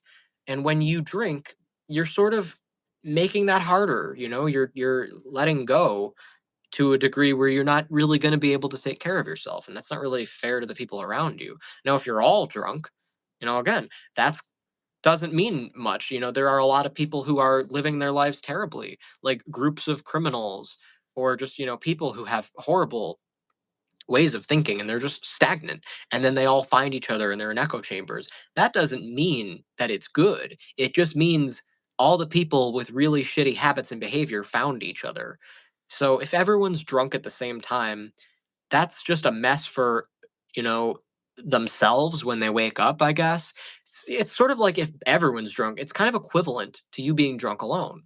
You might as well be alone. It doesn't matter if there are other people around you because they're not helping you. They aren't being themselves. They're basically just feeding whatever you're feeding, whether it be toxic ways of thinking or ingesting something that isn't healthy, whatever it might be. You're going through the same thing, so you might as well be alone. You're not alone when you have people who are actually there for you and really support you as a person and are willing to hold their own space and be their own person. They're not just trying to be like you or doing things because you're doing them or vice versa. Like, you've got someone who really knows who they are, and they're holding their own space and their own energy, and they're responsible for themselves. That's a real friendship. That's when you actually have company. Alternatively, it's you can't really say that it's company. That person might as well not even be there. They're not providing anything. Um, Try the dumplings you'll like. Well, if you are gay, then don't. Yes, I remember how I got drunk on vodka at graduation, then swam on the Don. I don't know what the Don is. The main thing is not to salt. Alcohol is possible in cigs too. I'm going to read that again. The main thing is not to salt. Alcohol is possible and cigs too. I didn't say it. I just read it. What does that mean? All right. I don't feel like I have an audience. So I'm not going to waste time doing what I had considered doing. I was going to monologue and tell you my belief system, but I think that's better saved for when I have a guest. Because he doesn't seem interested in it. He said, to be fair, that he's kind of new to it. And I didn't know how young he was either. I think, what is he, like 14? How old are you if you're born in 2008? 16? Yeah, that'd be 16. He's 16. That's not that young actually, but I thought for some reason I thought he was 14. Yeah, he doesn't look 14. 16 makes more sense, but still, I didn't realize that he wasn't even 18. Um, Not that it matters. It's not like I was, even like, you know, is I wasn't being inappropriate or disrespectful in any way, so it's kind of irrelevant if he's underage. But I just I lost my train of thought. What was I going to say about that? Oh yeah, he just lost interest. He said that he just recently discovered his Christian faith, like 6 months ago or something.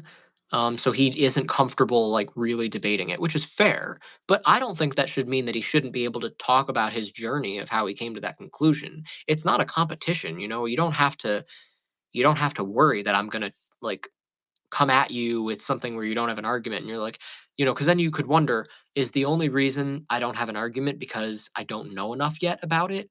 Or is it because he's right and I'm wrong? Like, I get why you wouldn't want to find yourself in that position, but I wasn't trying to argue with him or fight with him. I would have just been willing to tell my story. He could tell his story. We could tell each other how we would have interpreted those different experiences from each other's perspectives, and just like, well, if I had experienced that, I would have drew this conclusion and vice versa.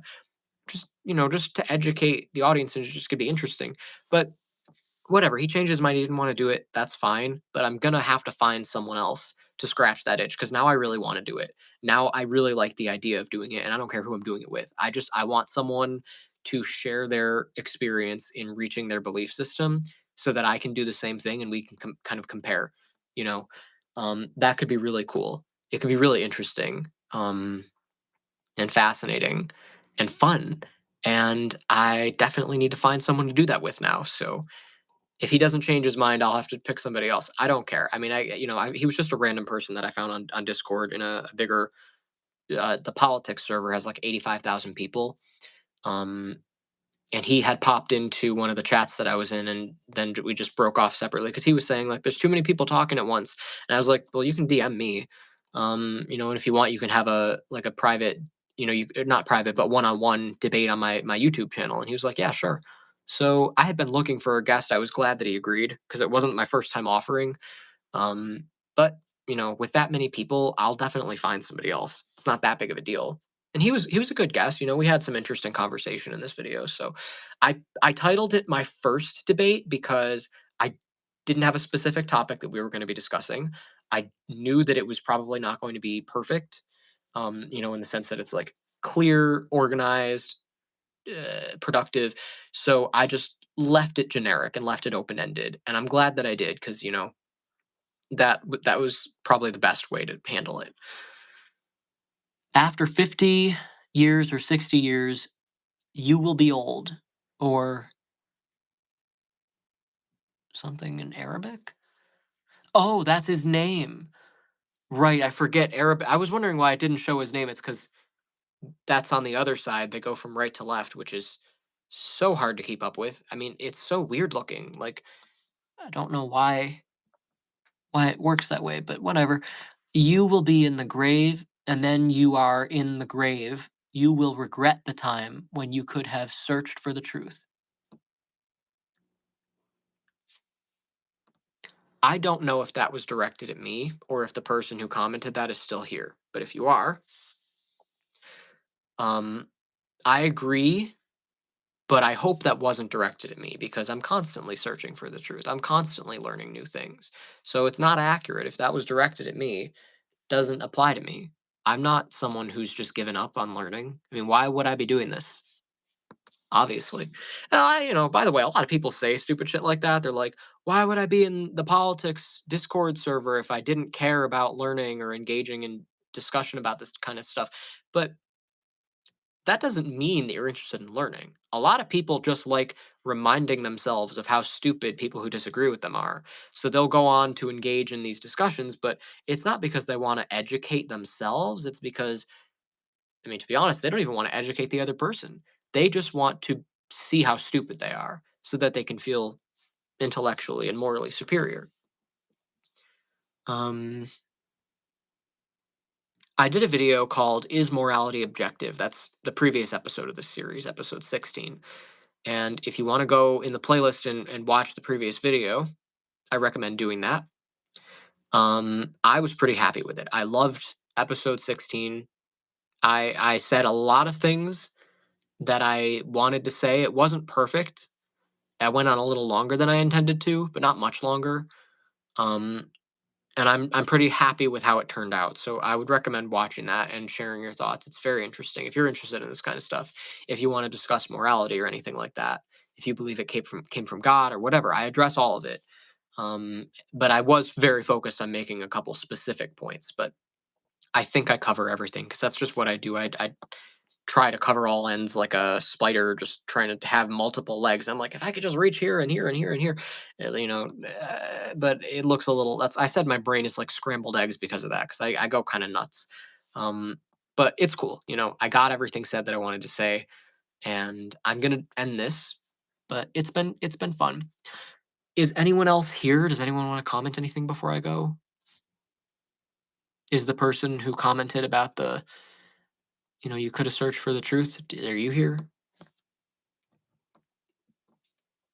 There's a 10-second delay, so I'm going to wait like 30 seconds just to be safe, and then I'm going to end this.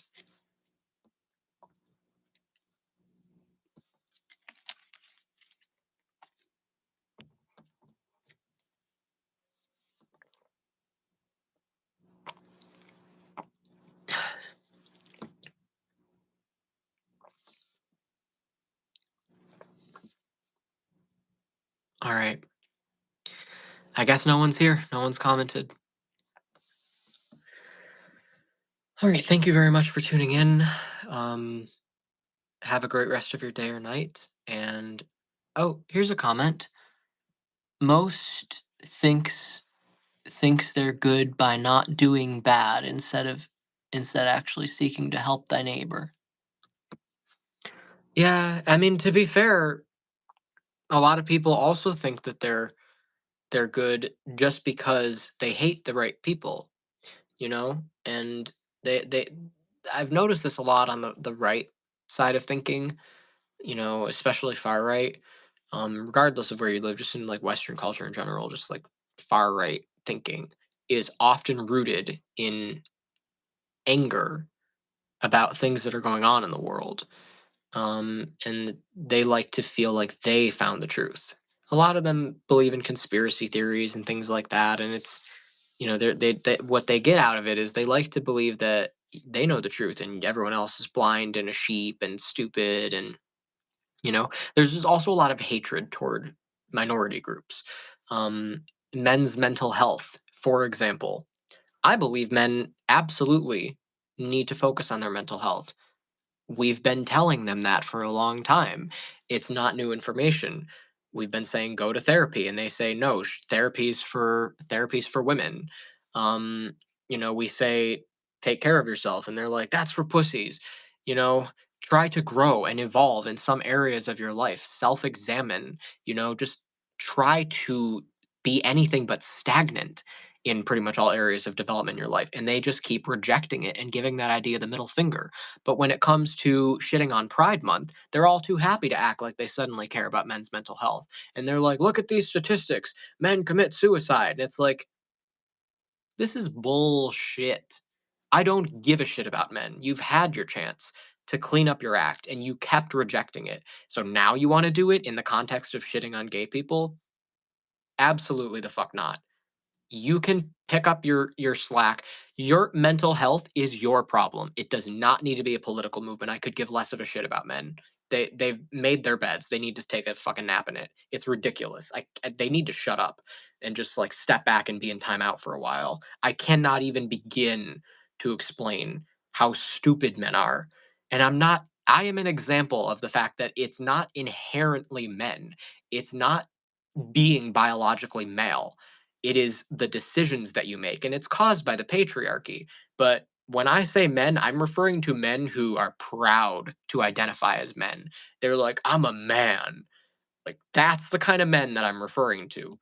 I'm not proud to be a man. I just am. It just is what it is. I don't care. I'm Tristan, is what I am. So that's why I talk about men like I'm not a man. They know who they are. They know who I'm referring to. And there are not real good men who would get defensive. People like to say, "Well, not all men." Chill out, dude. If it doesn't apply to you, then I wasn't attacking you. Okay? And maybe you could actually step up and speak about this issue too, because even though you understand that it's not all men, that it isn't you is what you're really saying, um, you can't deny that it is a problem. And by not talking about it, not acknowledging it, you might as well be part of the problem. That's like walking by someone who's getting bullied on the playground and you just let it happen. You know? You're just as bad. Like, so shut up about not all men. Doesn't that statement doesn't mean anything. Somebody used an example. I don't remember what it was. For some reason, I think it was in the context of like someone drowning. I have no idea if it was, and I'm probably completely botching this, but I'm just going to make up my own thing in that context. Imagine someone is drowning in the pool, and um, the lifeguard doesn't do anything, and you say, "Why aren't you going and saving that person?" And the lifeguard says, "Well, not everyone is drowning." You know, There was a better example, I'm sure. I don't know if what I just said even makes sense, but the point is, just because it doesn't apply to all men doesn't mean that it isn't an issue.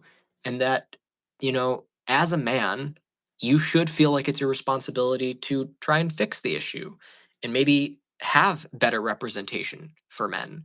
But no, they just make it worse. They just don't like that they feel personally attacked, which just proves the point of what I'm saying. They're babies.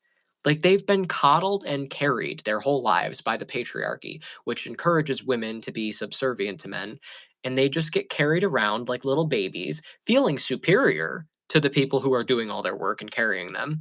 And then when they're put down and told to stand on their own, they start falling over and whining and crying and acting like they don't know what they're doing. And they just sit around waiting for someone to pick them up.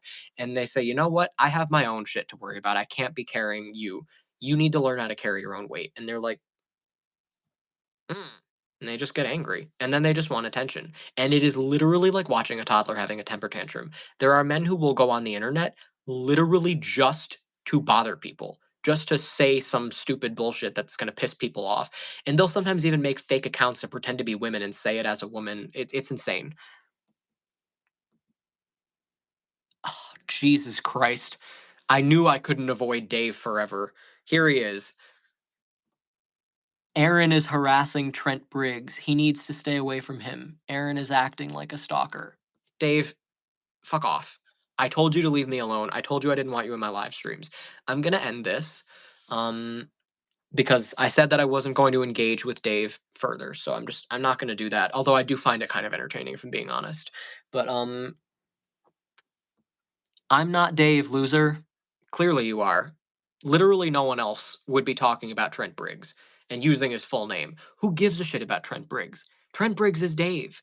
Everybody's Dave for some reason. I don't know how many accounts this guy has. I don't know what his real name is. It's obviously not Dave. Dave is one of his many characters.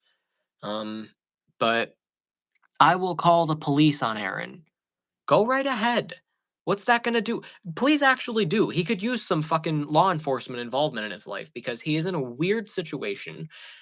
And I personally believe, based on my understanding of his situation, that his parents, who have a conservatorship over him, did not do it in the proper ethical way. And I think that if they had police or law enforcement or lawyers taking a serious look at that situation, they might be able to get Aaron out of it. So, by all means, get police involved in Aaron's life. I keep telling him to do that, and he won't do it because he's too chicken shit, but that's his problem.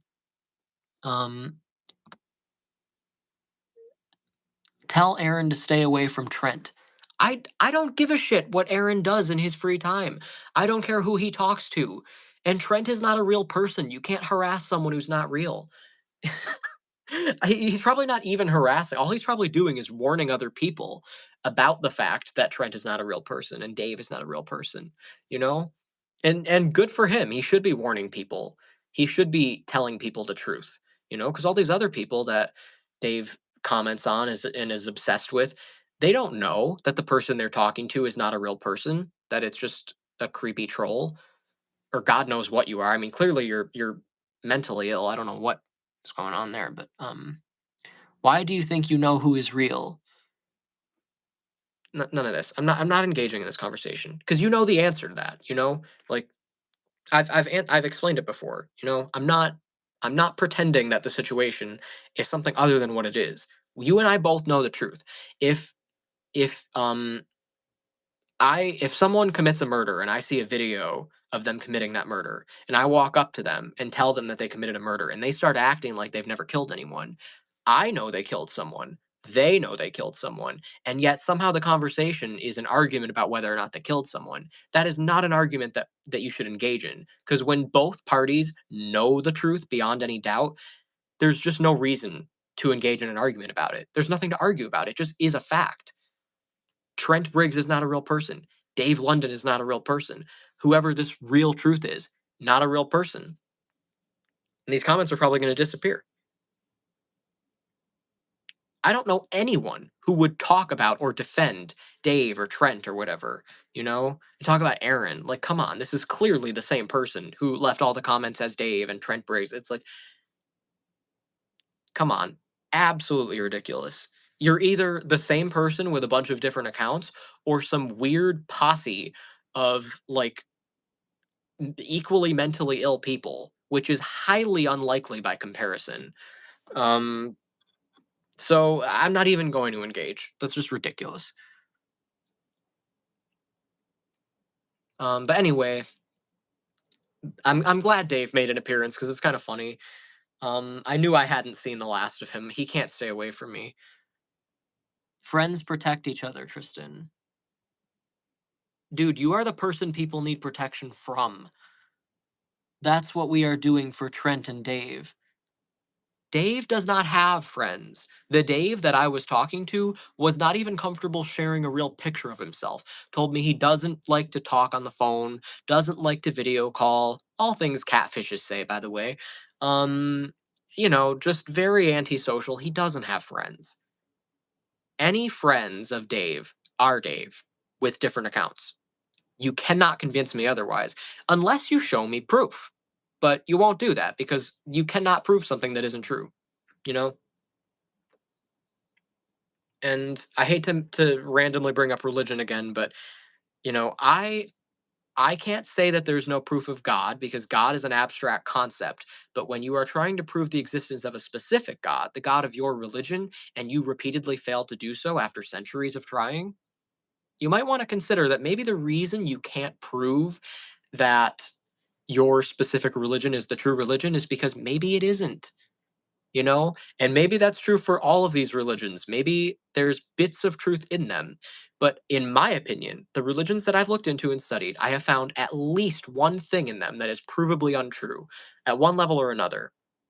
And if your religion is the truth, there shouldn't be anything in there that I can prove to be untrue. So, um, just for one example of that, I think, and I'm not going to try and prove it in this video, but I'll just give an example, like the idea that there's a place you end up in. I could argue that that doesn't make any sense. That there's no such thing as a place that you just see. Now he's deleting all the messages, just like the other commenter. It's totally Dave. Same behavior, same way of wording things. Not even a question. Um, yes, Dave will defend Dave always. Dave will defend Trent because Dave is Trent and Trent is Dave, and it's all none of them are real names, real people. Tell Aaron we are calling the police on him. Go ahead, dude. I'm calling your bluff. And even if you were serious, like I said, Aaron could use some law enforcement involvement in his life to help him out of his situation. That wouldn't be why they were there, but any involvement would be enough just to get them there. Um, where am I from? Are you asking me? I'm from New York. I'm not singing. I was gonna end the stream, but then all of a sudden people started commenting, and I was only gonna end because no one was here. Um, but I still, for some reason, feel like I got one foot off the chair. I'm ready to go. Um, yeah. Anyway, I feel like the concept of going to heaven forever or going to hell forever is not in alignment with the idea that everything in the universe is in a constant state of change. Excuse me, change and evolution. That everything ebbs and flows. Healing ebbs and flows. People make progress. It's like, let's say you're a recovering alcoholic, right? You cannot expect your healing journey, once you make the decision to begin, to be completely without alcohol and never have a craving or anything again. You're going to go back and forth. It's going to ebb and flow. That's how life works. That's how healing works. But it should never be stagnant. It should never just be stuck. You should never just be in a state of there's nothing to do, let's just play. And that's what heaven is. And hell's even worse. It's torturing you forever. As if to suggest that if you simply commit the crime of not believing in God, that specific version of God, and I'll give you an example. Let's say that in the Christian faith, what I'm familiar with, they say that it's a sin to not believe in God because they believe that you're rejecting it.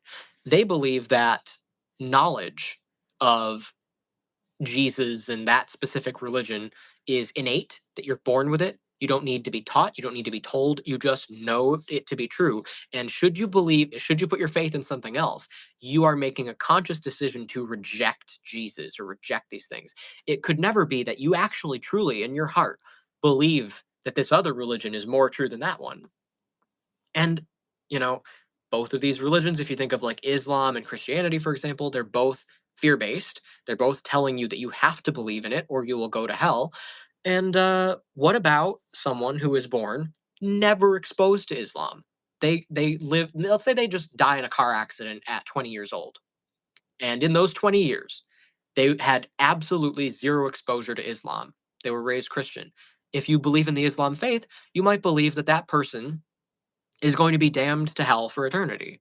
Now, I have heard from Islam a little bit. I think that they don't believe that. I think that they might believe that you would eventually make it to heaven, that it would be like a temporary punishment or something. I'm not sure. But if you're in the Christian faith, it is permanent. There's no getting out of that. So let's say the opposite is true. You grow up in a Muslim based country and you're exposed to Islam all the time and you have zero exposure to Christianity, but Christianity happens to be the true religion. If that is the case, then when you die, you're going to go to hell and burn for all of eternity just because you had no exposure to the truth. That doesn't seem right. That doesn't seem fair. And that is the root issue, is that the punishment does not match the severity of the crime committed. It's very black and white thinking. How can a thinking human being really believe this? It doesn't make sense to me. But if I can disprove that aspect of your religion, it doesn't mean no aspect of it is true. It doesn't mean there aren't true things in the Bible. It just means you probably shouldn't be taking it so literally and so passionately defending every verse.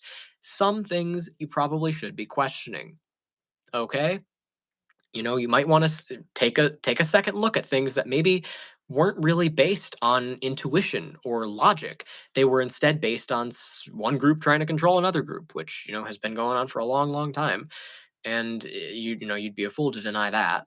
Um, so just be vigilant. Look out. It doesn't have to be all or nothing. It doesn't mean either everything in the Bible is true or nothing in the Bible is true. It's okay. All religions contain truth, and no religion is 100% truth. I can disprove at least one thing about every religion, and they're all incompatible too. I had someone try to tell me that Islam and Judaism are compatible. That cannot possibly be true, because then why would you choose one over the other if they're both equally if there's nothing incompatible, like if there's nothing in Judaism that detests Islam or nothing in Islam that detests Judaism. I haven't studied them. I don't have the time for that shit, but or the interest. But you know, taking that person's word for it, that just cannot be the case. How could there be nothing contradictory? How could they be compatible and also two separate religions that have completely different beliefs? It's very weird. People just say shit, I think. I'm gonna catch up on some comments because I haven't been reading them. You don't gym, bro. You're American. You should go gym. Build good physique. What are you yapping about? If you were singing, you could collect donations. That is not true. I can only I can only collect donations if I monetize my channel. And in order to do that, I need a certain amount of subscribers, which I have, but I also need a certain amount of watch hours and viewers. And I do not have a sufficient amount of viewers on this channel. And also, the viewers that I do have, they're watching the music stuff, and I can't monetize that, so they won't improve my channel as long as that's there. Because I do upload music. You can go if you don't want to deal with Dave. We understand. I think Brit English sounds more sexy. Okay. Yes, to me it's hard to believe in hell. I've tried to believe in God, but God wouldn't let all the bad stuff happen. Hinduism or Ibra- Abraham Abrahamic? Are you trying to say what word is that? Which one is better? I don't know. Hinduism, probably. I haven't looked into Hinduism enough to know if there's anything in that religion that I would disagree with, but the fact alone that it is a religion probably isn't a good place to start. Um, but I don't know. I would look into it. I have seen evidence of like Hindu deities being real. You know, one time I had um, a session with an intuitive person who was telling me that one of my spirit guides is Vayu, the god of wind in Hindu lore. But and I also had another person tell me about an experience that they had. Well, they weren't telling me; it was a class that I watched, but they were talking about an experience that they had where they were having some serious paranormal problems in their bedroom, and then I don't remember her name, but there was some other Hindu deity that stepped in and took care of the problem for her, and still is with her, helping her. So, like I said, there's truth in every religion. I don't know that that means Hinduism is the way to go, but I certainly wouldn't rule it out. I haven't seen anything to say that it for sure isn't fully truth, but you know, it depends who you ask. There are some people that I've heard say things about Hinduism that I'm like, that I would disagree with, but maybe I'm just asking the wrong people. I'd have to look into it on my own. Tacos? From where? Salsaritas?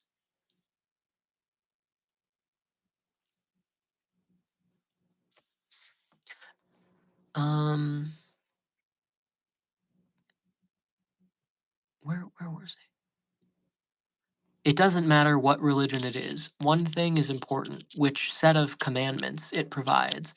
If it weren't for religion, we would all be monkeys that eat each other. God is not a miracle. That was a little bit incoherent. Yeah, if you wanna bring salsaritas, I just, get what I got last week. Um,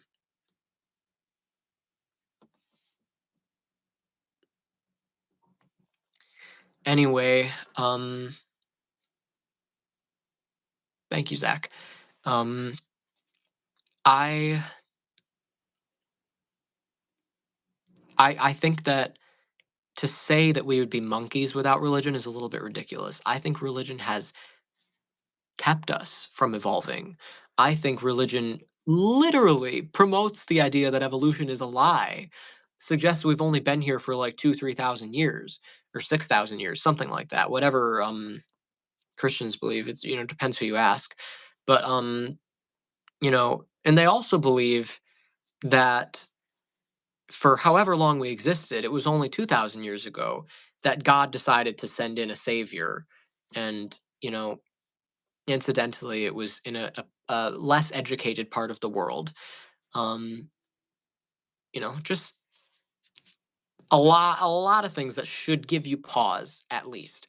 I feel like there is a ton of evidence that religion has stagnated us and kept us from evolving, especially if you look at the patriarchal ideology that is strewn throughout most religions, a lot of the big ones. It's designed to stagnate men from growth in all areas of development in their life and keep women subservient to men, which also stagnates them. But at least they are the victims in that situation, so they're more likely to wake up and say, you know what, fuck this. I'm done carrying these babies around. And it's bad for the babies too, because they're not learning how to be men. They're not learning how to walk. They get to act like men, be little babies in a suit, and tie and just being carried around by women. And when the women put them down, they don't know what to do. That is a problem. That is stagnation. And you want to argue that that's civilization, that that's us evolving beyond monkeys eating each other? We would have evolved beyond that anyway. I mean, good lord, you people don't even believe in evolution. What are you talking about, monkeys eating each other? You don't even believe that's what we ever were if you believe in Christianity. Where is there's no consistency with these people at all. Oh my god. That just occurred to me. Shit, I'm spitting on the table. It's disgusting. Eh, I need a drink. I was just ranting on Instagram about how inconsistent a lot of right wing people are. It is fundamental to have cognitive dissonance if you're going to be right wing, because cognitive dissonance, if you don't know, is when you hold two incompatible beliefs at the same time and you're forced to confront that reality. So I'll give you a funny example of this. One time, my mom went on a date with a guy who tested positive for COVID, and she was afraid she got it from him. She didn't, but she went in public and did a test instead of an at-home test. She had to wait a couple days for the results because they were like, "Do you want the accurate test or the quick test?" She's like, "I want the accurate one." So she got the test, and everyone in my house for some reason was wearing masks. Even when she wasn't around, she was like hiding in her room the whole time, and everyone in my house was wearing masks. And I told my boss that I couldn't come to work until she got her results back. She got her results; they were negative. She didn't have COVID. And I was like, okay, so I guess I can go to work. So my grandpa was going to drive me to work. I'm sitting in the car. He gets in the car and he's wearing a mask. And I said, "Why the fuck are you wearing a mask?" She tested negative, and he goes, "Well, I don't know. There's this variant. Apparently you have to wait 5 days before you test, otherwise it isn't accurate." And I'm like, okay, well, so what? You believe that one of us has COVID right now? Is that why you're wearing a mask? And he's like, "I don't know." And I said, "Listen, dude, if you believe that, then you shouldn't be taking me to work. My boss wouldn't want me to come bring COVID into work and get everyone sick, and then no one can come in. How's the store going to function? Like, so either take your mask off and accept that no one in the car has COVID, or keep your mask on, and I should probably go back inside and not go to work." And I watched him have like a panic attack going, and his body was getting pulled in two directions at the time. The car went like, he was like not sure what to do because he was holding two incompatible beliefs at the same time and trying to he could not decide. He refused to take the mask off and didn't want to not take me to work. He was like, "Well, what do you want me to do? And that's the thing, like, you just have to be consistent in your beliefs. If you believe that I have COVID, then that's what it is. Then we should be going to work. But if you believe that we're fine, act like it. Don't be wearing a mask when it's just the two of us in a car. Like, it was very, very weird. Um, so,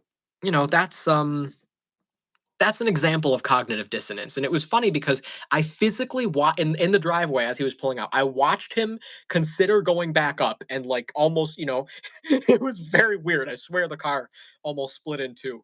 Um, but I ended up going to work anyway, and my mom ended up getting another negative result after her second test after 5 days. So it was not a big deal, and I knew it wouldn't be. I knew in my gut the whole time that we were fine. I knew because I am an intuitive person. I'm almost never wrong. So, however, when it comes to sickness, you got to be skeptical because you can lie to yourself. You are more inclined to want to deny that you have something you really don't want to have. But at the same time, you kind of know it, like you can even look back at the times that you got sick and you can ask yourself, everyone's intuitive. I'm not saying I'm special. You can ask yourself, yeah, I kind of did know. Like I knew that I was coming on with something. I could feel it in my gut. I knew that this was going to be what was happening. And it sucks. I know you don't want to admit it, but you can at least recognize that you had a feeling. Um so I knew I wasn't going to get sick. I knew I was fine. I knew it was safe to go to work. Um but it was just funny watching him experience that. I try to be consistent with what I believe. I try to say, if I say something, I'm not going to go do something else. Um, and a lot of people try to catch me, which is kind of funny. People try to catch me on inconsistencies in debates, and they're like, "Oh, well, so are you saying that you believe that if you believe this, then should you also believe that?" And I'm like, "Actually, yeah, I do." And they're like, "Oh, "Wh- wait, why?" And I'm like, "Well, because I'm consistent, because then I can explain why, because my logic is consistent. You're not going to catch me on an inconsistency, but I can catch Republicans and right-wing people on inconsistencies effortlessly. It is so easy because their entire ideology is based on incompatible beliefs. Like the example I gave earlier about men's mental health. Clearly, they don't give a flying fuck about men's mental health. That is evident if you've been watching them for any amount of time. They're all promoting ideology that keeps men stagnant and stuck. And then all of a sudden, they want to make Pride Month Men's Mental Health Month. Now you suddenly care about men's mental health? I don't buy it. It's BS. It's ridiculous. And they also care about mental health in the context of telling transgender people and gay people that they're mentally ill and they need therapy and they need help. And it's like, I thought you didn't believe in therapy. I thought you didn't believe people need help and could, maybe get some third person or second person, depending on if you're like a couple or whatever. That's the only reason I said third person. But I also said third because, third person is usually used as like uninvolved, like third party, unbiased. So that's where the number three came in my head from. But if you have an unrelated person, unbiased person looking at your life, you obviously can benefit from that. Now, therapists aren't always great. It depends who you're working with. It depends what their field is. You got to pick someone who really resonates with your gut instinct and you're like, "Okay, I feel good about this person. I like this person's energy. I trust this person." But also make sure you're not being, looking for an echo chamber. You don't want to just look for someone who's going to tell you what you want to hear either. So be honest with yourself. And know that you do have to show up. Like you can't just expect the therapist to fix your problems for you. You have to do the work too. Um, and when you do this, you may realize that transgender people are not a problem for other people. You could pick on specific aspects of it. You could say, I don't like that ABC is being, A, B, or C is being taught in schools, or I don't like that A, B, or C is happening on the streets, or whatever it may be. But that is a political situation. If you say, I don't like being in sports and bathrooms, whatever, that doesn't mean that transgender people are fundamentally flawed and shouldn't exist. That is a specific technical issue of how do we incorporate them in society. But one thing that you can't deny is that they're around. There are trans people that exist. There are people who have transitioned. They exist. What are you suggesting? That we just pretend they don't exist? That we try to kill all of them? That we force them to detransition or just actively invalidate them and everything they try to do in their life? Force the trans woman to use the men's room or whatever it might be. If she doesn't belong in the men's room and she doesn't belong in the women's room, because I guarantee you, if she looks like a woman and she's effectively transitioned and she walks into the men's room, that's not going to go over well either. So be consistent. What do you want these people to do? What if she's gotten bottom surgery and she doesn't even have a penis and she's using the men's room? Don't you think she might be getting some weird looks? But are you really expecting me to believe that if she walked into the women's room, she wouldn't also be getting weird looks? Where are these people supposed to go? You have to have a place for them. You can't just say, I hate that they create complications in the way that I do things. Therefore, I hate them and they shouldn't exist. And I'm just going to take the position of fuck trans people. That is an incomplete thought. They do exist. You have to figure out how to work with that reality. Like, and have some fucking empathy and compassion. These are human beings we're talking about. And they act like they have empathy and compassion when they talk about mental health and all of that, but then they don't show it in the way that they try to address these issues. And it only applies to people that they dislike, minorities and groups and stuff. Those are the ones who need help. They're fine until they want to shit on Pride Month. Then men need help. And it's like, oh my God, it's insane. The mental gymnastics these people are doing. I can't even, it makes me feel dizzy to think about it. They're jumping back and forth from different viewpoints because their only consistent viewpoint is bitterness, hatred, disgust, just this feeling of dissatisfaction in their life with the way things are. And ironically, these people are claiming to be conservative. These people are claiming that they like things the way they are. They want to keep things from changing, and yet they're constantly asking for change. If you really wanted to go back to the way things were, you'd be going back to the Stone Age. You know, how far back are you trying to go? Clearly, there must be some level of evolution and change that you'll accept. So, can't you just call it an opinion? You think this is better instead of acting like it's about the way things used to be? It's ridiculous. Everyone has to accept change. That's life. And you know what? We're changing with or without these people. We're going to leave them behind if they don't want to come with us. It's ridiculous.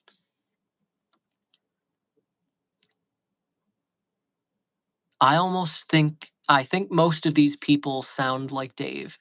The comments are ridiculous. Makes no sense. The Bible is not about how some uncle created us a hell of a lot of years ago. The Bible is about how Jesus Christ sacrificed himself for good for the sake of his moral collection. Excuse me. Read The Master and Margarita Bulgakov, then you will definitely understand me. I don't know that I will, because I've heard plenty about the Bible and I understand the concept of, Jesus's sacrifice and all of that. That's not lost on me. Um, you know, for the sake of moral collection, morality is innate. I really believe that. I believe that even if you believe God is the source of morality, God in that belief system is also the source of everything that exists. God is the reason everything and anything was created. So his logic and opinions are objective truth and fact, and we would recognize it as such. The systems by which we measure logic, the scientific method and all of that, everything that we use to measure things that are true and figure out what's logical path, two plus two equals four. God would be the reason 2 + 2 = 4. Without God, there would be no math. There would be no existence. There'd be no anything. It'd just be nothing. Zilch. But God did create everything, right? So therefore, God is the source of all logic. So if of course then you should be able to use logic to determine what is moral and immoral, what's right and what's wrong, because it all came from God anyway. So there's no reason to just give the lazy answer, well, this is wrong because God said so, or this is right because God said so. First of all, how do you know God really said that? You're just taking someone else's word for it? Did you just read it in a book and you believed it with blind faith? Or did it resonate with your soul? Do you really know God said so because it not only resonated with your soul, but it was logical? You could understand why that would make sense in a society where people all have to coexist. You can understand why that would be considered right or wrong. That doesn't require God, it doesn't require faith. It just requires common sense and logic. And a lot of religious people, like I said, they're inconsistent. They say one thing, they do something else. Just love the content and listen to your thinking. Oh, thank you. Patrick, dude, I don't know who you are, but thank you. Um, so yeah, half this video has just been me talking by myself. I had someone with me doing a debate in the first half of the video, but I've gone on and on as I tend to do. I'm gonna have to go soon because this was a full bottle. I've had a decent amount and I have to pee. Um, I mean, it's not a lot, but I haven't peed since I started the live stream like 137 minutes ago. So yeah. Um. Anyway, so what was I saying? Yeah, you shouldn't need God in order to understand morality. It should be logical. And people who are people who believe in God and say, I know this is right because God said so, they often have inconsistent behavior and logic. I feel like I can objectively and logically prove, or at least make the point, that some of their behavior and the decisions they make based on God's word are actually immoral. And it's not logical to say that that is moral behavior. So to me, that's proof that just taking God's word for it is a dangerous assumption, because you know what? You might as well just be taking you shouldn't take anybody's word for anything. You should always use your logic and your critical thinking skills and your intuition. You can't cut that out. You have to use your gut instinct and your intuition and your heart.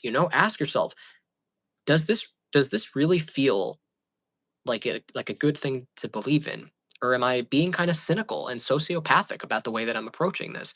Am I, like being fearful or just cutting out the fact that there are other people involved in the decision I'm making and it's hurting them.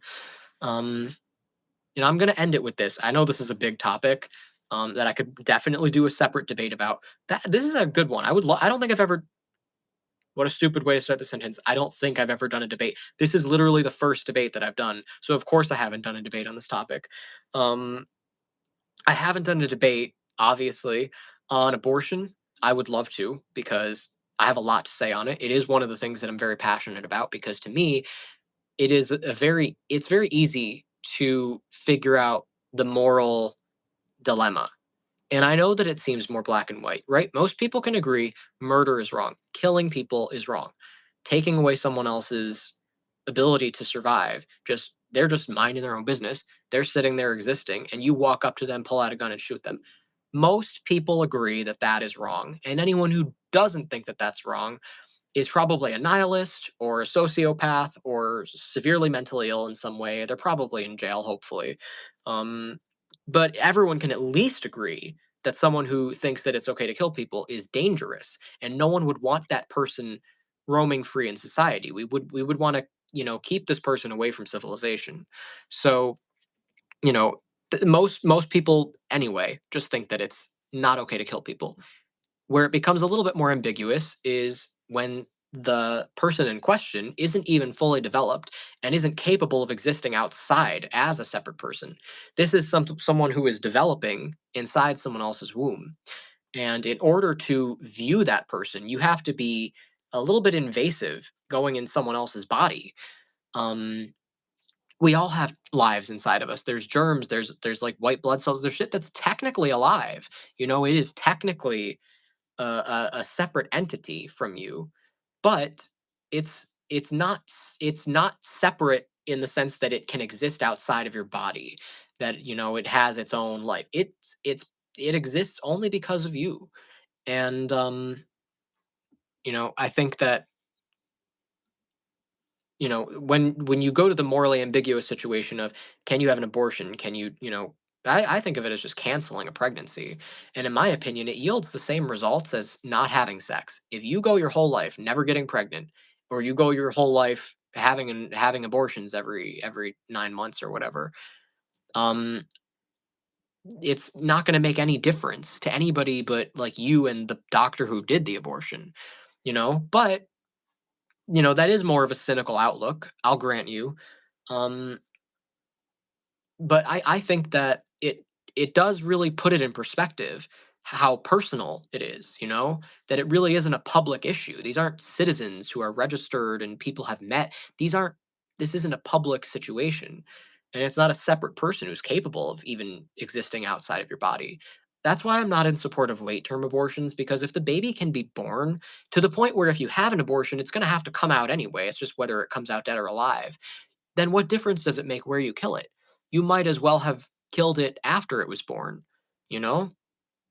And how could that be right? If it's already out and it's separate and it exists, then by all means, you should keep it alive, because now you can't use the excuse of it being invasive. It's not invasive. It's not in your body anymore. So if it's going to have to be birthed either way, that's basically murder. But still, it's not equivalent to murder in the sense that you're going out and killing someone else. It's still very, very different, and still very personal, but certainly less casual than an abortion where it's so small and barely developed that if you gave birth to it, it wouldn't even be recognizable as a human. It would just look like I don't even know. It would just probably be flushable, like in the toilet. Um, so most abortions take place at a stage when it is not developed enough to exist separately, when it would not need to be birthed anyway. Um, but even in those instances, I would say, like, think about the reasons someone might do something like that. Don't you think that they would have a heart and say, don't you think it would hurt them to see that? Do you think that they might be crying and going through a lot of intense emotions? Like postpartum, that's probably going to happen after you give birth, regardless of whether or not your baby survives. You're going to have to go through all that shit. That's going to be awful. Why would someone want to go through that? You know? having to grieve the loss of your child, that is tragic and emotional. They would only do it if they were desperate, I would think, you know? They would only do it if they really were in a situation where, for whatever reason, they believed they could not have this baby. They absolutely could not see that as an option. They did not want to be a mother.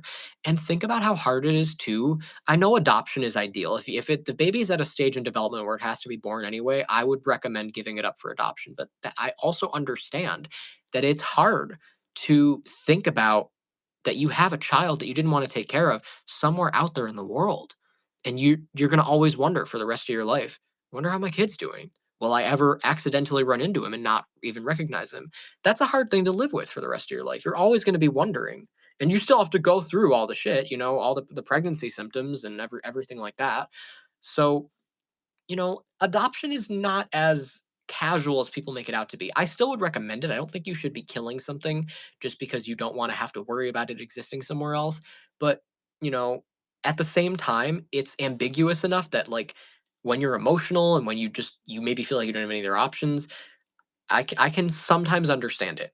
I wouldn't judge someone for it, but I would never encourage someone to do it. As for an abortion, it just doesn't matter. I wouldn't encourage or discourage it. It's up to you, because I wouldn't even call it an abortion. Late stage abortions, I wouldn't even use the word abortion. It's just killing a baby before it's born, you know? But an abortion is the cancellation of a pregnancy, which means you won't end up having to give birth. You know, you are avoiding being pregnant and having all of the changes in your body and your hormones. You're trying to get away from that. That is the purpose of an abortion, to stop the process of pregnancy from beginning. And you can only do that when you know you're pregnant. So obviously, it might take a couple weeks. You might be a little bit into the pregnancy already. Some aspects of it might have begun, but it's like, you know, that's the purpose of an abortion, to cancel a pregnancy. And in order to be pro life, you have to believe that it's okay to force someone to go through pregnancy and birth, two life altering, irreversible experiences that are tremendously painful and overwhelming. You have to believe that it's okay to give someone no other choice but to go through that, force them to go through it, just because you're obsessed with a person who doesn't even exist yet. And in order to be obsessed with a person who doesn't exist yet, you have to be ignoring all of the people who already exist, who are homeless, starving, suffering. Every ounce of energy that you spend being pro life, focusing on unborn babies, could have been spent focusing on improving the quality of life for people who have already been born. You could be trying to improve the world so that maybe more people want to have babies. People don't want to have babies because they look at the world, they're like, this is a mess. I barely even want to be here. I don't want to bring someone else into this shit. Maybe try to improve the world before you start trying to encourage people to have babies, you know? And when it becomes just about morality and it's like, but it's just wrong, in that instance, I would say it's not that black and white. It's not that simple. And it's none of your business. They're not trying to hurt you. They're not trying to attack you. They're not trying to force you to have an abortion. They're not trying to cut you, hurt you, injure you, rape you. They're leaving you alone. You're going at them. You're going in their business when it should be between them and their doctor. So it is invasive. Being pro-life is fundamentally an invasive mentality, and I believe that that is just wrong, because you're the one going at other people's business. You're the one causing problems, all in the name of protecting someone you don't even know, you've never even met, all because you have some weird religious belief or something like that. A lot of these people are religious, incidentally. They try to act like it's not about religion. They try to act like it's scientific and like they don't have religious based reasons for doing it, but it's bullshit. Why would they all be religious if that wasn't the reason for it? Come on.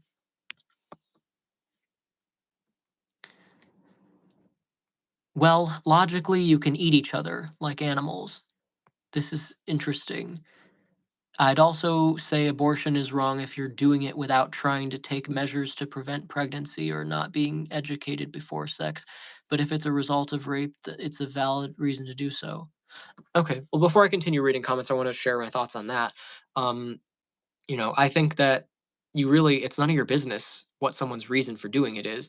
Like, if they weren't taking preventative measures and they just, like, if they were just being careless about it, um, yeah, that is stupid, but what are you suggesting? That the punishment for that should be a child they don't want?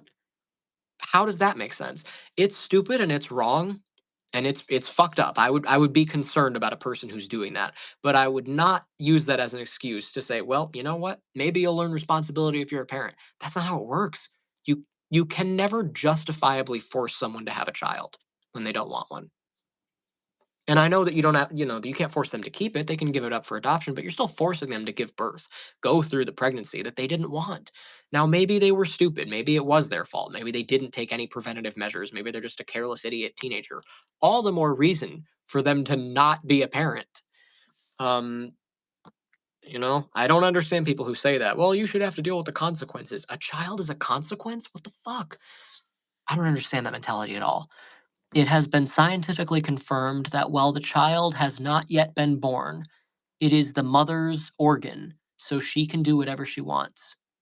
Oh, okay, sure, yeah. Yes, after giving birth, there are many emotions.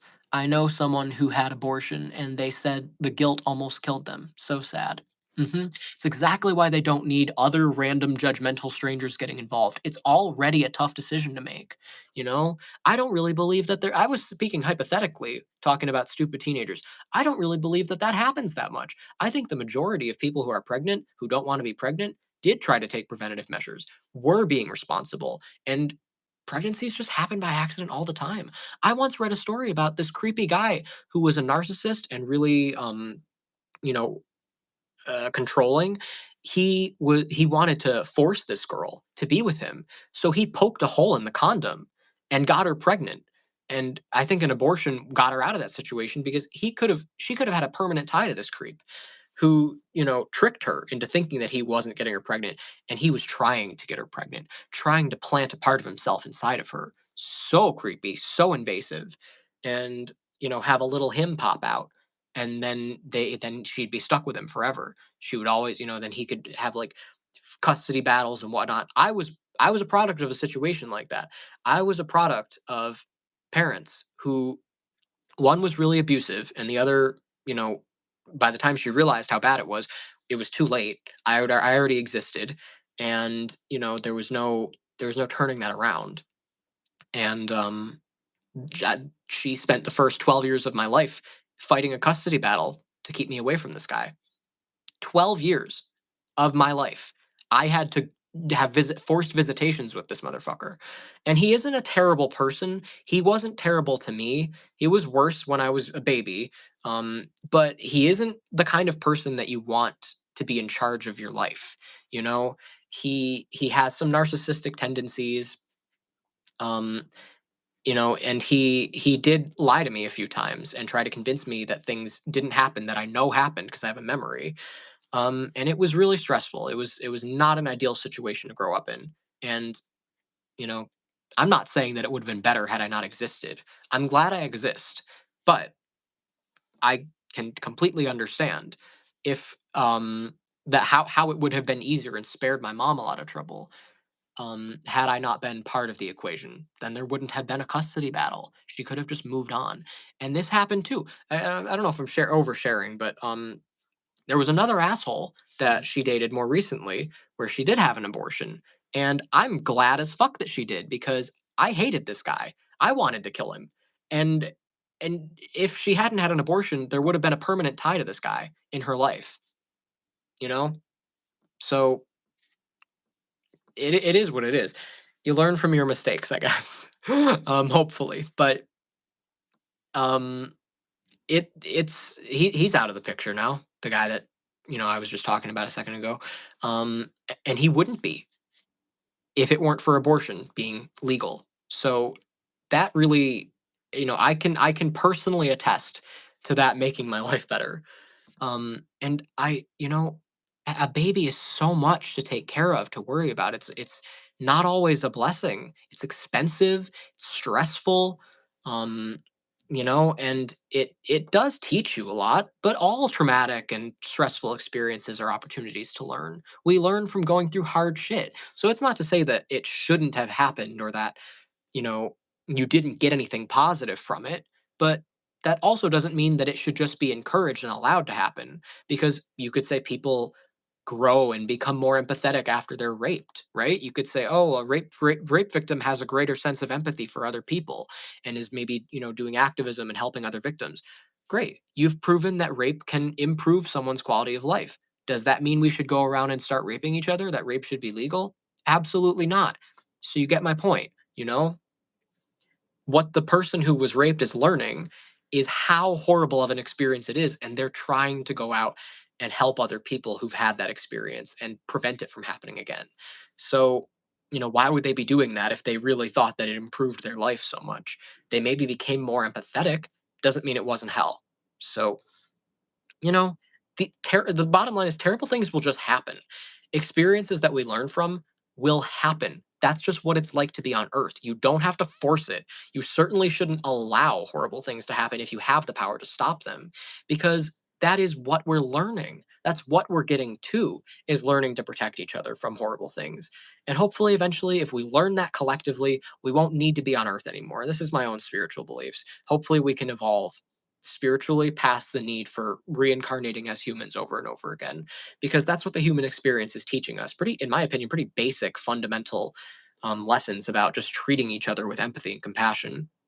And if you learn that enough times that you really prove that you fully understand it, then you've evolved beyond the need for being human and you can move on to whatever's next. It's a little bit like the movie Defending Your Life by Albert Brooks, and Meryl Streep is in it.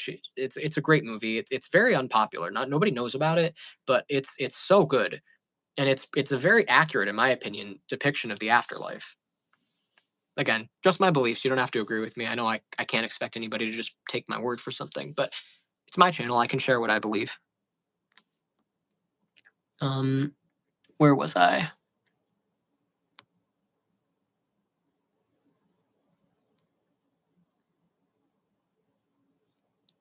I think men should be banned from talking about pregnancy. It's not their business. Men are the father, so it depends on the situation whether they have a preference about the baby's life. Well, yeah, I mean, I think pregnancy, I should agree. Men shouldn't talk about pregnancy. They will never know what it's like.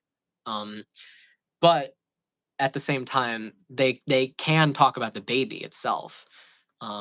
Men shouldn't have the final say in an abortion, but they should be able to share their opinion. They should have some level of influence, just not enough to have the final say. It's up to the person whose body it is. Um, it's like if you don't have to involve the father. If you didn't want to be pregnant, it's your prerogative to have an abortion. But if you want to discuss it with him, go right ahead. It's up to you. He's not entitled to that, I guess is what I'm saying. There is such a song by Basta, Samsara, Turn It On. I don't know how to do that because I don't have any other devices around me other than the one I'm using to live stream, so no. Um, it was, excuse me, it wasn't proven that she murdered, excuse me, wasn't proven that she murdered the baby. Why do I keep burping? I cannot get through this without reading.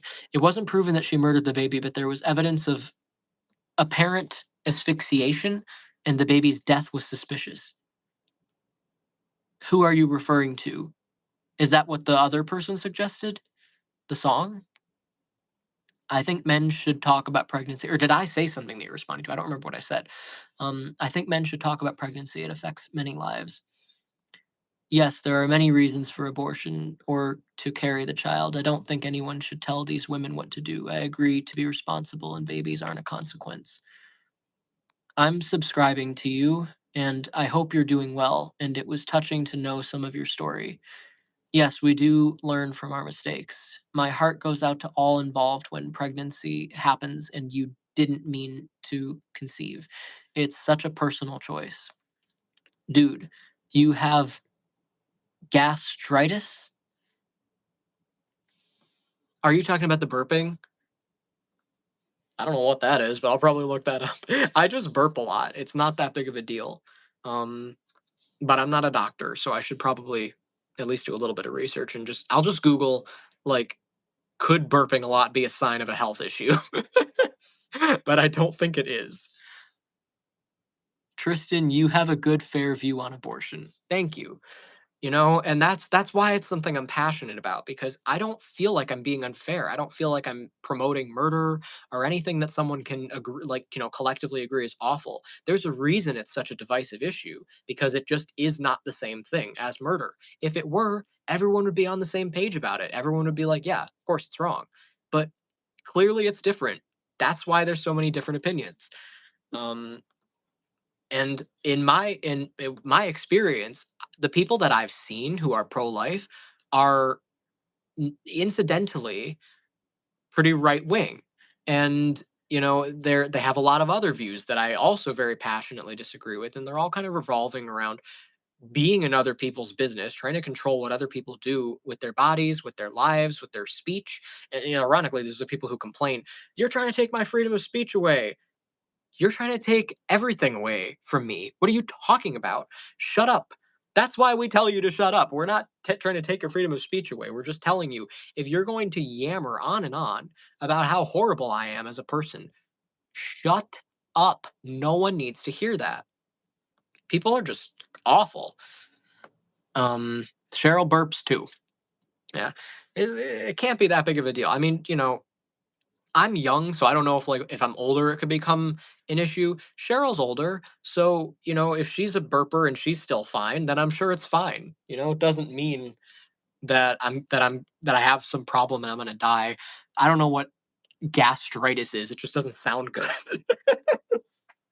um, but you know, um, by the way, for anyone who doesn't know, I know I sometimes talk about Cheryl like I know her, but she's just someone who's been commenting on my live streams for the past year or so. So I don't know her outside of YouTube. How old am I? I am 22. I'll be 23 in October.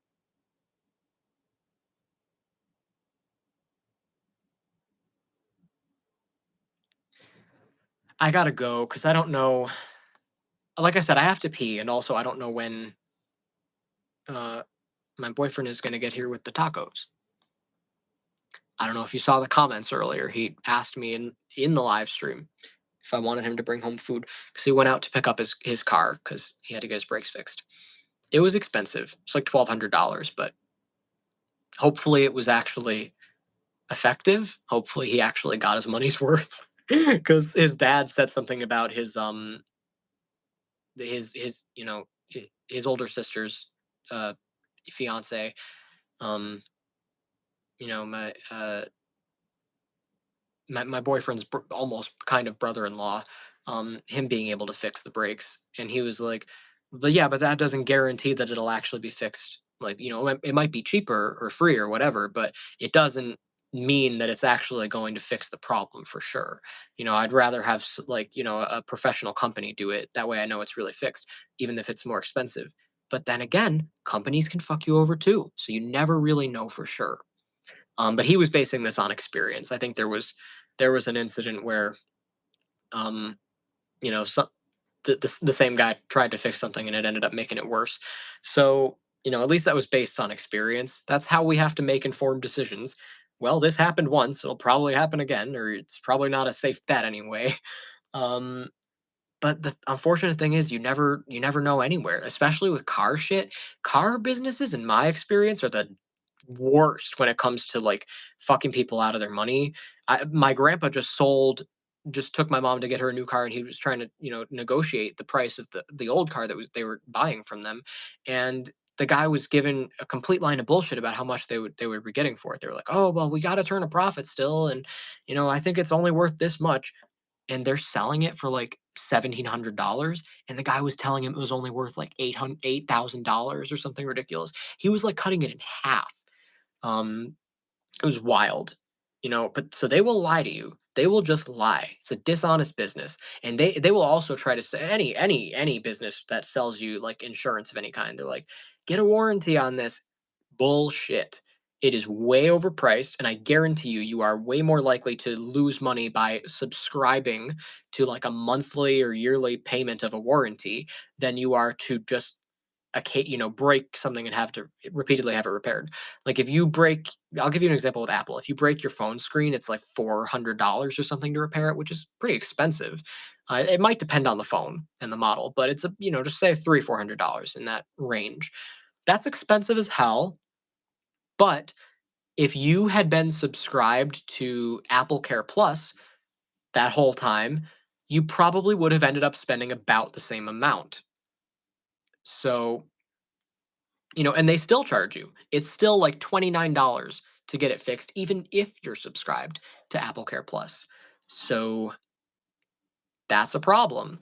And that's why it's bullshit. I don't do warranties. I know that it's like, they love to tell you accidents happen. You never think you're going to break it. And it's like, okay, if I break it, I'll deal with it then. It's not going to happen. If it happens, I'll cross that bridge when I get there. But by getting a warranty, I'm basically admitting that I know it's going to happen, or I'm admitting that I'm willing to just spend a lot of money on something that isn't even guaranteed to happen. So you're going to lose money either way. They're trying to convince you that it's going to be a lot more if you don't get the warranty, but that might not even be the case. And I'll give you another example. Zach, my boyfriend, didn't have Apple Care Plus on his phone. He broke his screen, and they didn't check or something. I don't know, but they gave him the lower price. They charged him $29. So he got out of there with the lowest deal he could have gotten without even having to be subscribed to Apple Care Plus. That is lucky. That is so lucky. Um, and when I was there and I heard that they were charging him 29, I was like, not gonna say anything. Keeping my mouth shut. Because this is a rare lucky situation. And that could happen to anyone. Because they probably just assume that you wouldn't even be getting it repaired if you didn't have the warranty. They probably just assume, like, because who wants to pay that much to get it fixed? Probably if you're taking it to get it fixed, they assume you have the warranty. So they're probably not even going to charge you the full price anyway. So, just keep that in mind. It is very much a scam, especially with cars. They're like, one time my grandpa had to help his friend there was something where the guy sprayed something on the seat of the car, and then he was going to try to charge him for it, and my grandpa was like, dude, don't pay for that. He already sprayed it. What's he going to do? Unspray it? It's there. It'll be there whether he charges you for it or not. Don't let him charge you for it. It was so funny. And I don't know if it worked out for his friend or not. He might have taken the deal despite my grandpa telling him not to. But my grandpa loves to engage in this kind of stuff. I don't know why. He seeks it out. He lets them go on the spiel and try to get him to buy all the stuff, and he doesn't do it anyway. He just likes listening to it. It's so weird. And one time I had to sit with him, and I was like, oh my God, it's going on for hours and for nothing, because I know my grandpa. He walks in there knowing exactly what he's going to walk out of there with. You're not going to change his mind. He is more stubborn than a jackass. I once got into a 30-minute argument with my grandpa about whether or not he was going to put a toy shark on his shoulder for a music video that I was filming with him. And I got him to do all sorts of other weird shit in those videos. So, why would he not do that? We had this little toy plastic shark because of a song that I wrote called Shark in a Closet, and it was just random weird shit. It was just comedy. It was just funny. And he went along with so many things. He put it in his shirt pocket and said, "Do you have a girlfriend?" for one video that we did. He did all sorts of weird shit. There's one video where I was like, "All right," and then the shark goes on your shoulder and he grabs it and goes, "Nope." And I'm like, "What do you mean? Put it on your shirt." He goes, "I don't want it there." I said, "Why?" He goes, "I don't feel like it." I said, "What does that mean? The shot is just going to be for a couple seconds. Just get it over." And he goes, "No, put it on my knee. Put it on the chair." And I'm like, "But I envisioned it on your shoulder. It's supposed to be like, like a parrot on the shoulder. I don't know. I didn't put that much thought into it, but why not just do it?" And he goes, "Because I don't feel like it." I said, "That's not a reason. Why don't you feel like it?" "Because I don't feel like it. And I don't need any more reason than that." And we argued for 30 minutes and I lost. I had to give in. I've never seen someone so stubborn. And that was just a weird argument in the first place. That was so bizarre. Like, I was like, what did I just experience? Oh my God, I felt like I was in an alternate reality. But at the same time, that's just what interactions with my grandpa are like. He's a strange guy. Um, yeah, I don't know how else to put that. Um, You're fine. I'm a nurse and you don't have gastritis. Oh, oh, I didn't know you were a nurse, Cheryl. That explains a lot because you have a good like bedside manner. You're very polite. Um, oh, I don't know what kind of nurse you are, but I just think of a nurse as someone who needs to be good at, interacting with people and making them feel comfortable if they're nervous. Um, Burping is usually from swallowing air, for real. I was a nurse. I'm retired now. Oh, okay. Well, still. I'm a pen tester. Is that two words or one word? Pen tester. It's funny how we only know each other from your lives. I bet we would be friends in real life if we crossed paths, probably. I think you're awesome, very funny and smart. Thank you, Cheryl. Um, Zach said he's gonna be back soon. LMAO, you and your grandpa are so damn funny. Zach, I hope you bring me some tacos. Sounds good. Okay. Yeah, my grandpa, that argument was not funny when it was happening. It's funny in retrospect, but I was angry because he was I have a thing. I think I inherited some of his stubbornness. I think that's what it is because we have the same DNA. I'm standing there feeling so frustrated that I can't get an answer out of this person. I love logic and reasoning, and I only like doing things if I fully understand why I need to do it. And I could not get this man to explain to me why he didn't want to put a shark on his shoulder beyond, I don't feel like it. I was I was like, what the fuck? So I got angry and I was like, okay, hypothetically, if I had a gun to your head and I said, I'm gonna pull the trigger if you don't put a shark on your shoulder. And he goes, I'd let you pull the trigger.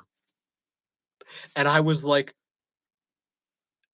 it was making me feel nuts. I wanted to just scream. I was wishing that I had telekinesis and I could just physically force these things into place. I could just force him to sit there and put the shark on his shoulder. The helplessness of just not being able to control the direction that situation went in. It was driving me crazy.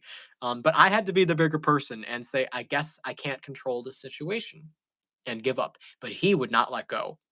He was like, "Well, you know what I said because I was filming it. I said, "I'm gonna send this video to everyone in your contacts, and it'll embarrass you." And he goes, "Well, then I won't be filming with you anymore if you do that." So we escalated it so fast.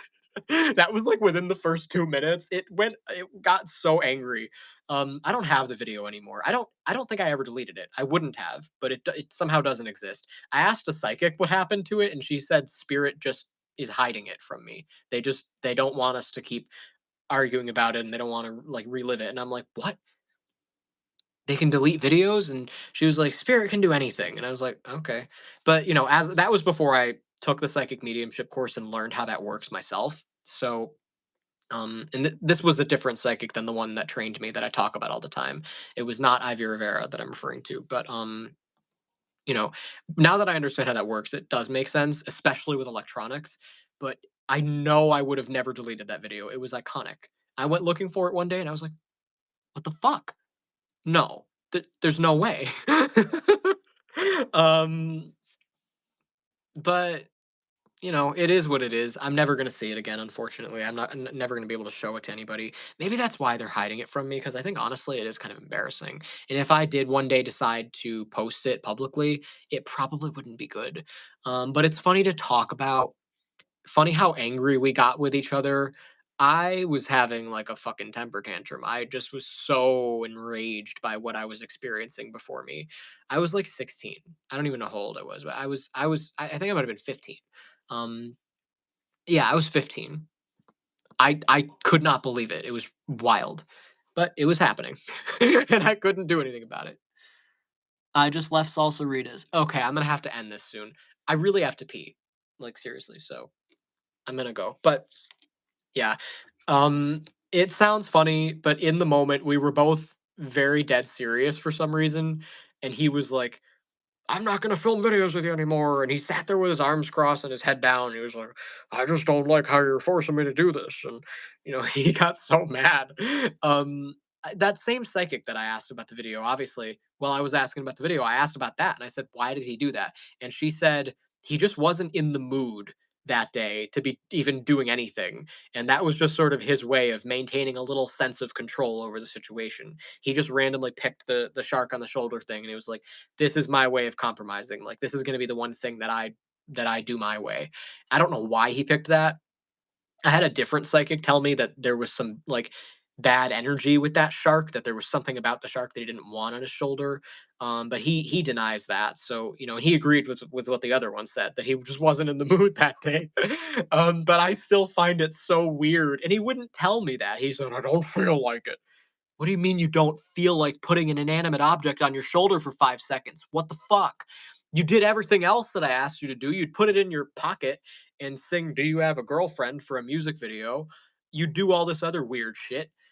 I got him to like saw a banana on the floor with a fake knife, you know, but he wouldn't put a shark on his shoulder. And then he did it in future videos as a reference to it. He'd, you know, put the shark on his shoulder, but just not that day, not in that video.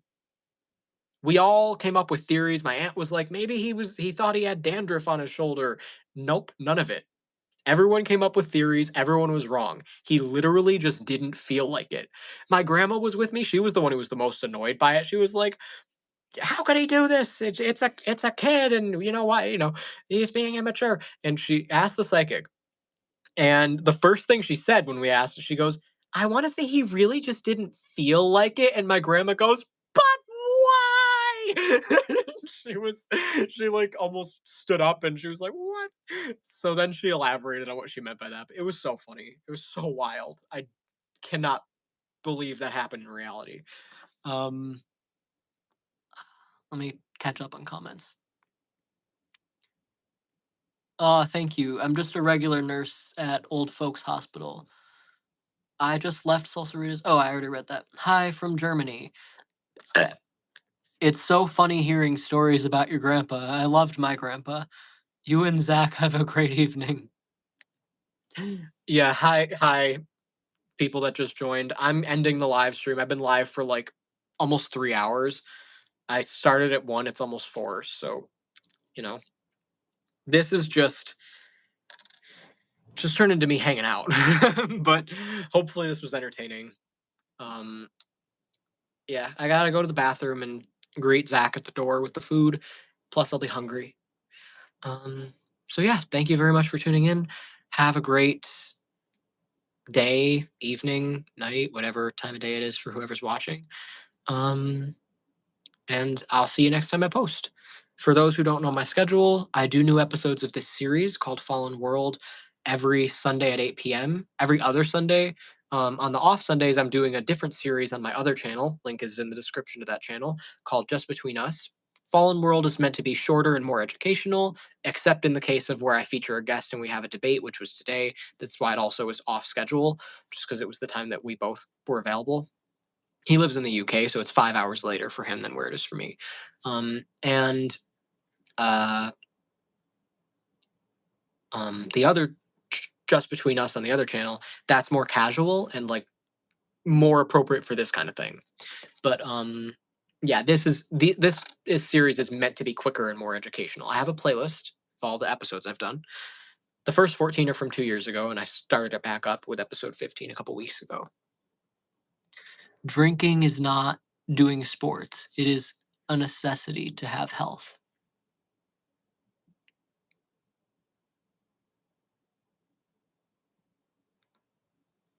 What are you talking about? Did I say anything about drinking and health? I don't know what you're even talking about, dude. All right. If you're talking about my water, if you think that I'm saying I don't need to exercise because I drink water, first of all, I never said that. I never even said I don't exercise. Incidentally, I don't, but I didn't say that. So you didn't know that until I told you just now. Um, but I also kind of have a shitty diet, but at least I own that. At least I acknowledge that about myself. And I never said that I'm healthy because I drink water. I just like water, and specifically this brand. So, you know, if that's what you were referring to, then that's what I have to say on it. But I don't even know what you meant by that. That was very unclear. Let's drink vodka. No, I'm not a fan of alcohol. I don't like the taste. I don't like the effects that it has on your body. I don't like the way other people act around me when they drink. So I prefer that no one around me drinks, but I know I can't control. If you want to drink, that's fine. Just know that I'm gonna be a little bit annoyed with you. Unless you're just like, you know, a random person. Like if I'm with family and my grandparents drink, I could give less of a shit. But, if it's someone that I'm trying to actually engage with, it's going to bother me a little bit. Like my mom or, Zach, and I know that it's still their body. It's their decision to do that. But it, all I can say is it annoys me.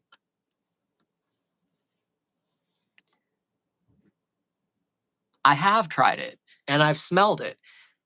My mom gave me beer when I was a baby in a Dixie cup, and that's why I learned I didn't like it. She did that on purpose. She was trying to get me to not like it, and it worked. And I think, my grandma did that to her with cigarettes. She made my mom try a cigarette, and my mom was like, so then my mom hates smoking and hates the smell of cigarettes. That was my grandma's way of scaring my mom away because she was noticing my mom like pretending to smoke, trying to mimic her because my grandma smokes all the time. And she was like, I don't want Kelly to start, I don't want Kelly's my mom. I don't want her to start smoking like me, so I'm gonna show her how horrible it tastes.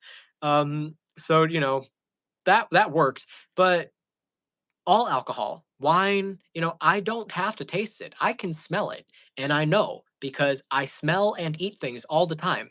Things taste how they smell. That is consistently accurate throughout my life. um, if anything, sometimes things taste worse than how they smell. So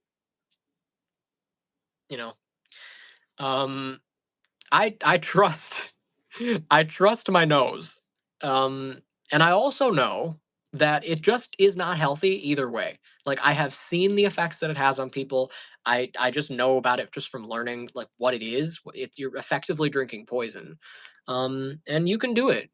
I don't care if you do it, but I would prefer that you don't do it around me, unless you're just like in a casual situation. But if you're around me in the sense that we're going to be doing something together, I'm going to be engaging with you in some way, I really feel kind of like I'm doing it by myself when the other person is drinking. It makes me feel like I'm alone.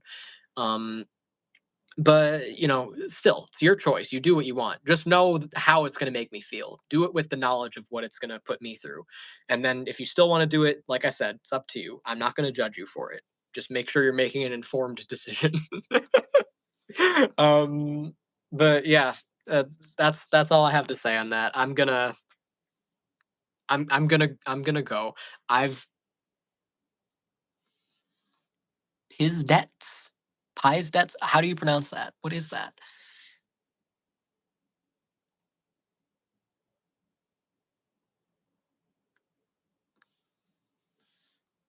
What, did Dave leave a comment again?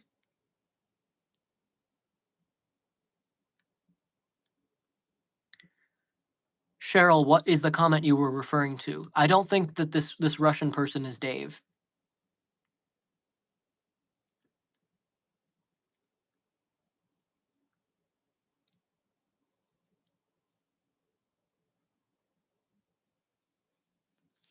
It's fair enough to be suspicious, Cheryl, but I can tell. You know, I can just tell when it's Dave. I immediately know. And the biggest giveaway is that Dave will always start talking about people he introduced me to.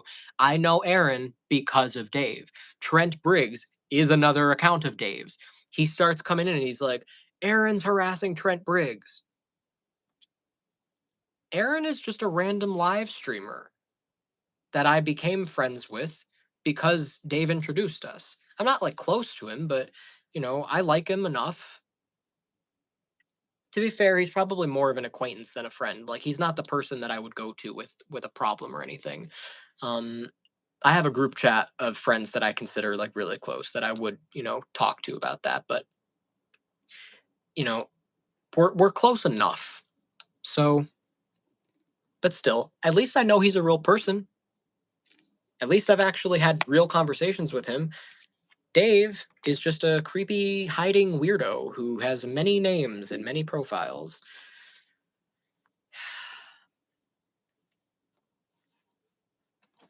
So it's been real. It's been fun.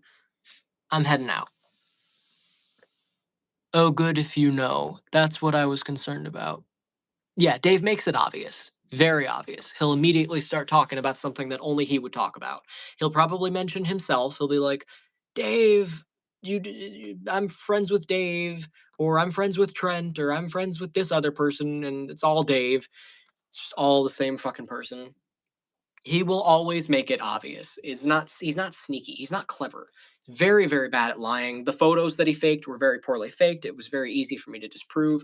Dave is not creative, you know, but he is very creepy. And he may not have been bullshitting about disliking all my videos, because I checked the dislikes on that live stream that he took over like last Sunday, and or the Sunday before that, you know, the 2 hour one on the other channel, and it had like 3 dislikes and 0 likes or something like that. And you know, my live stream that has 2,100 views has 8 dislikes, but like 20 something likes. That could just be because of how many views it has, but I wouldn't be surprised if some of those were Dave. But still, hey, it has 2,100 views, so clearly him disliking it, if that's what's happening, isn't messing up the algorithm. People are still watching it, so let him do what he's going to do. I don't care. It's not going to affect my channel. Um, I'm not Dave. I'm Alice. No, I believe you. Okay. Have a good night, everybody. I really have a full bladder.